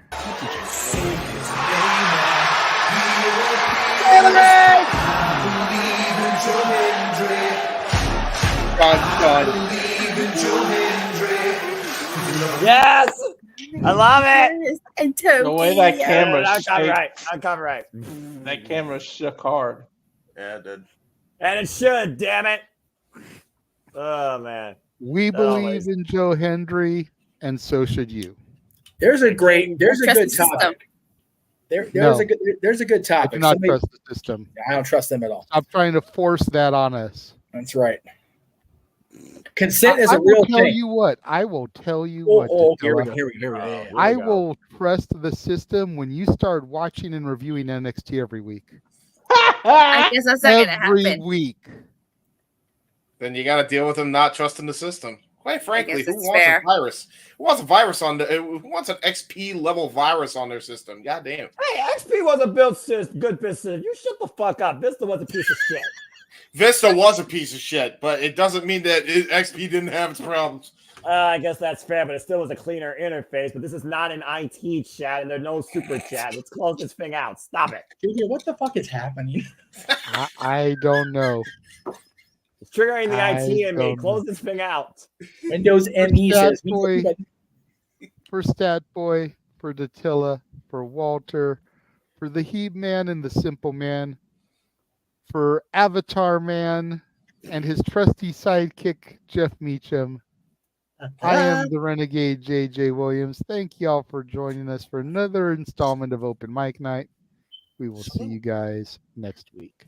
The Jeff Meacham Network's Multiverse of Media. For over 15 years, the recognized symbol of excellence and the standard bearer in coverage of sports and entertainment.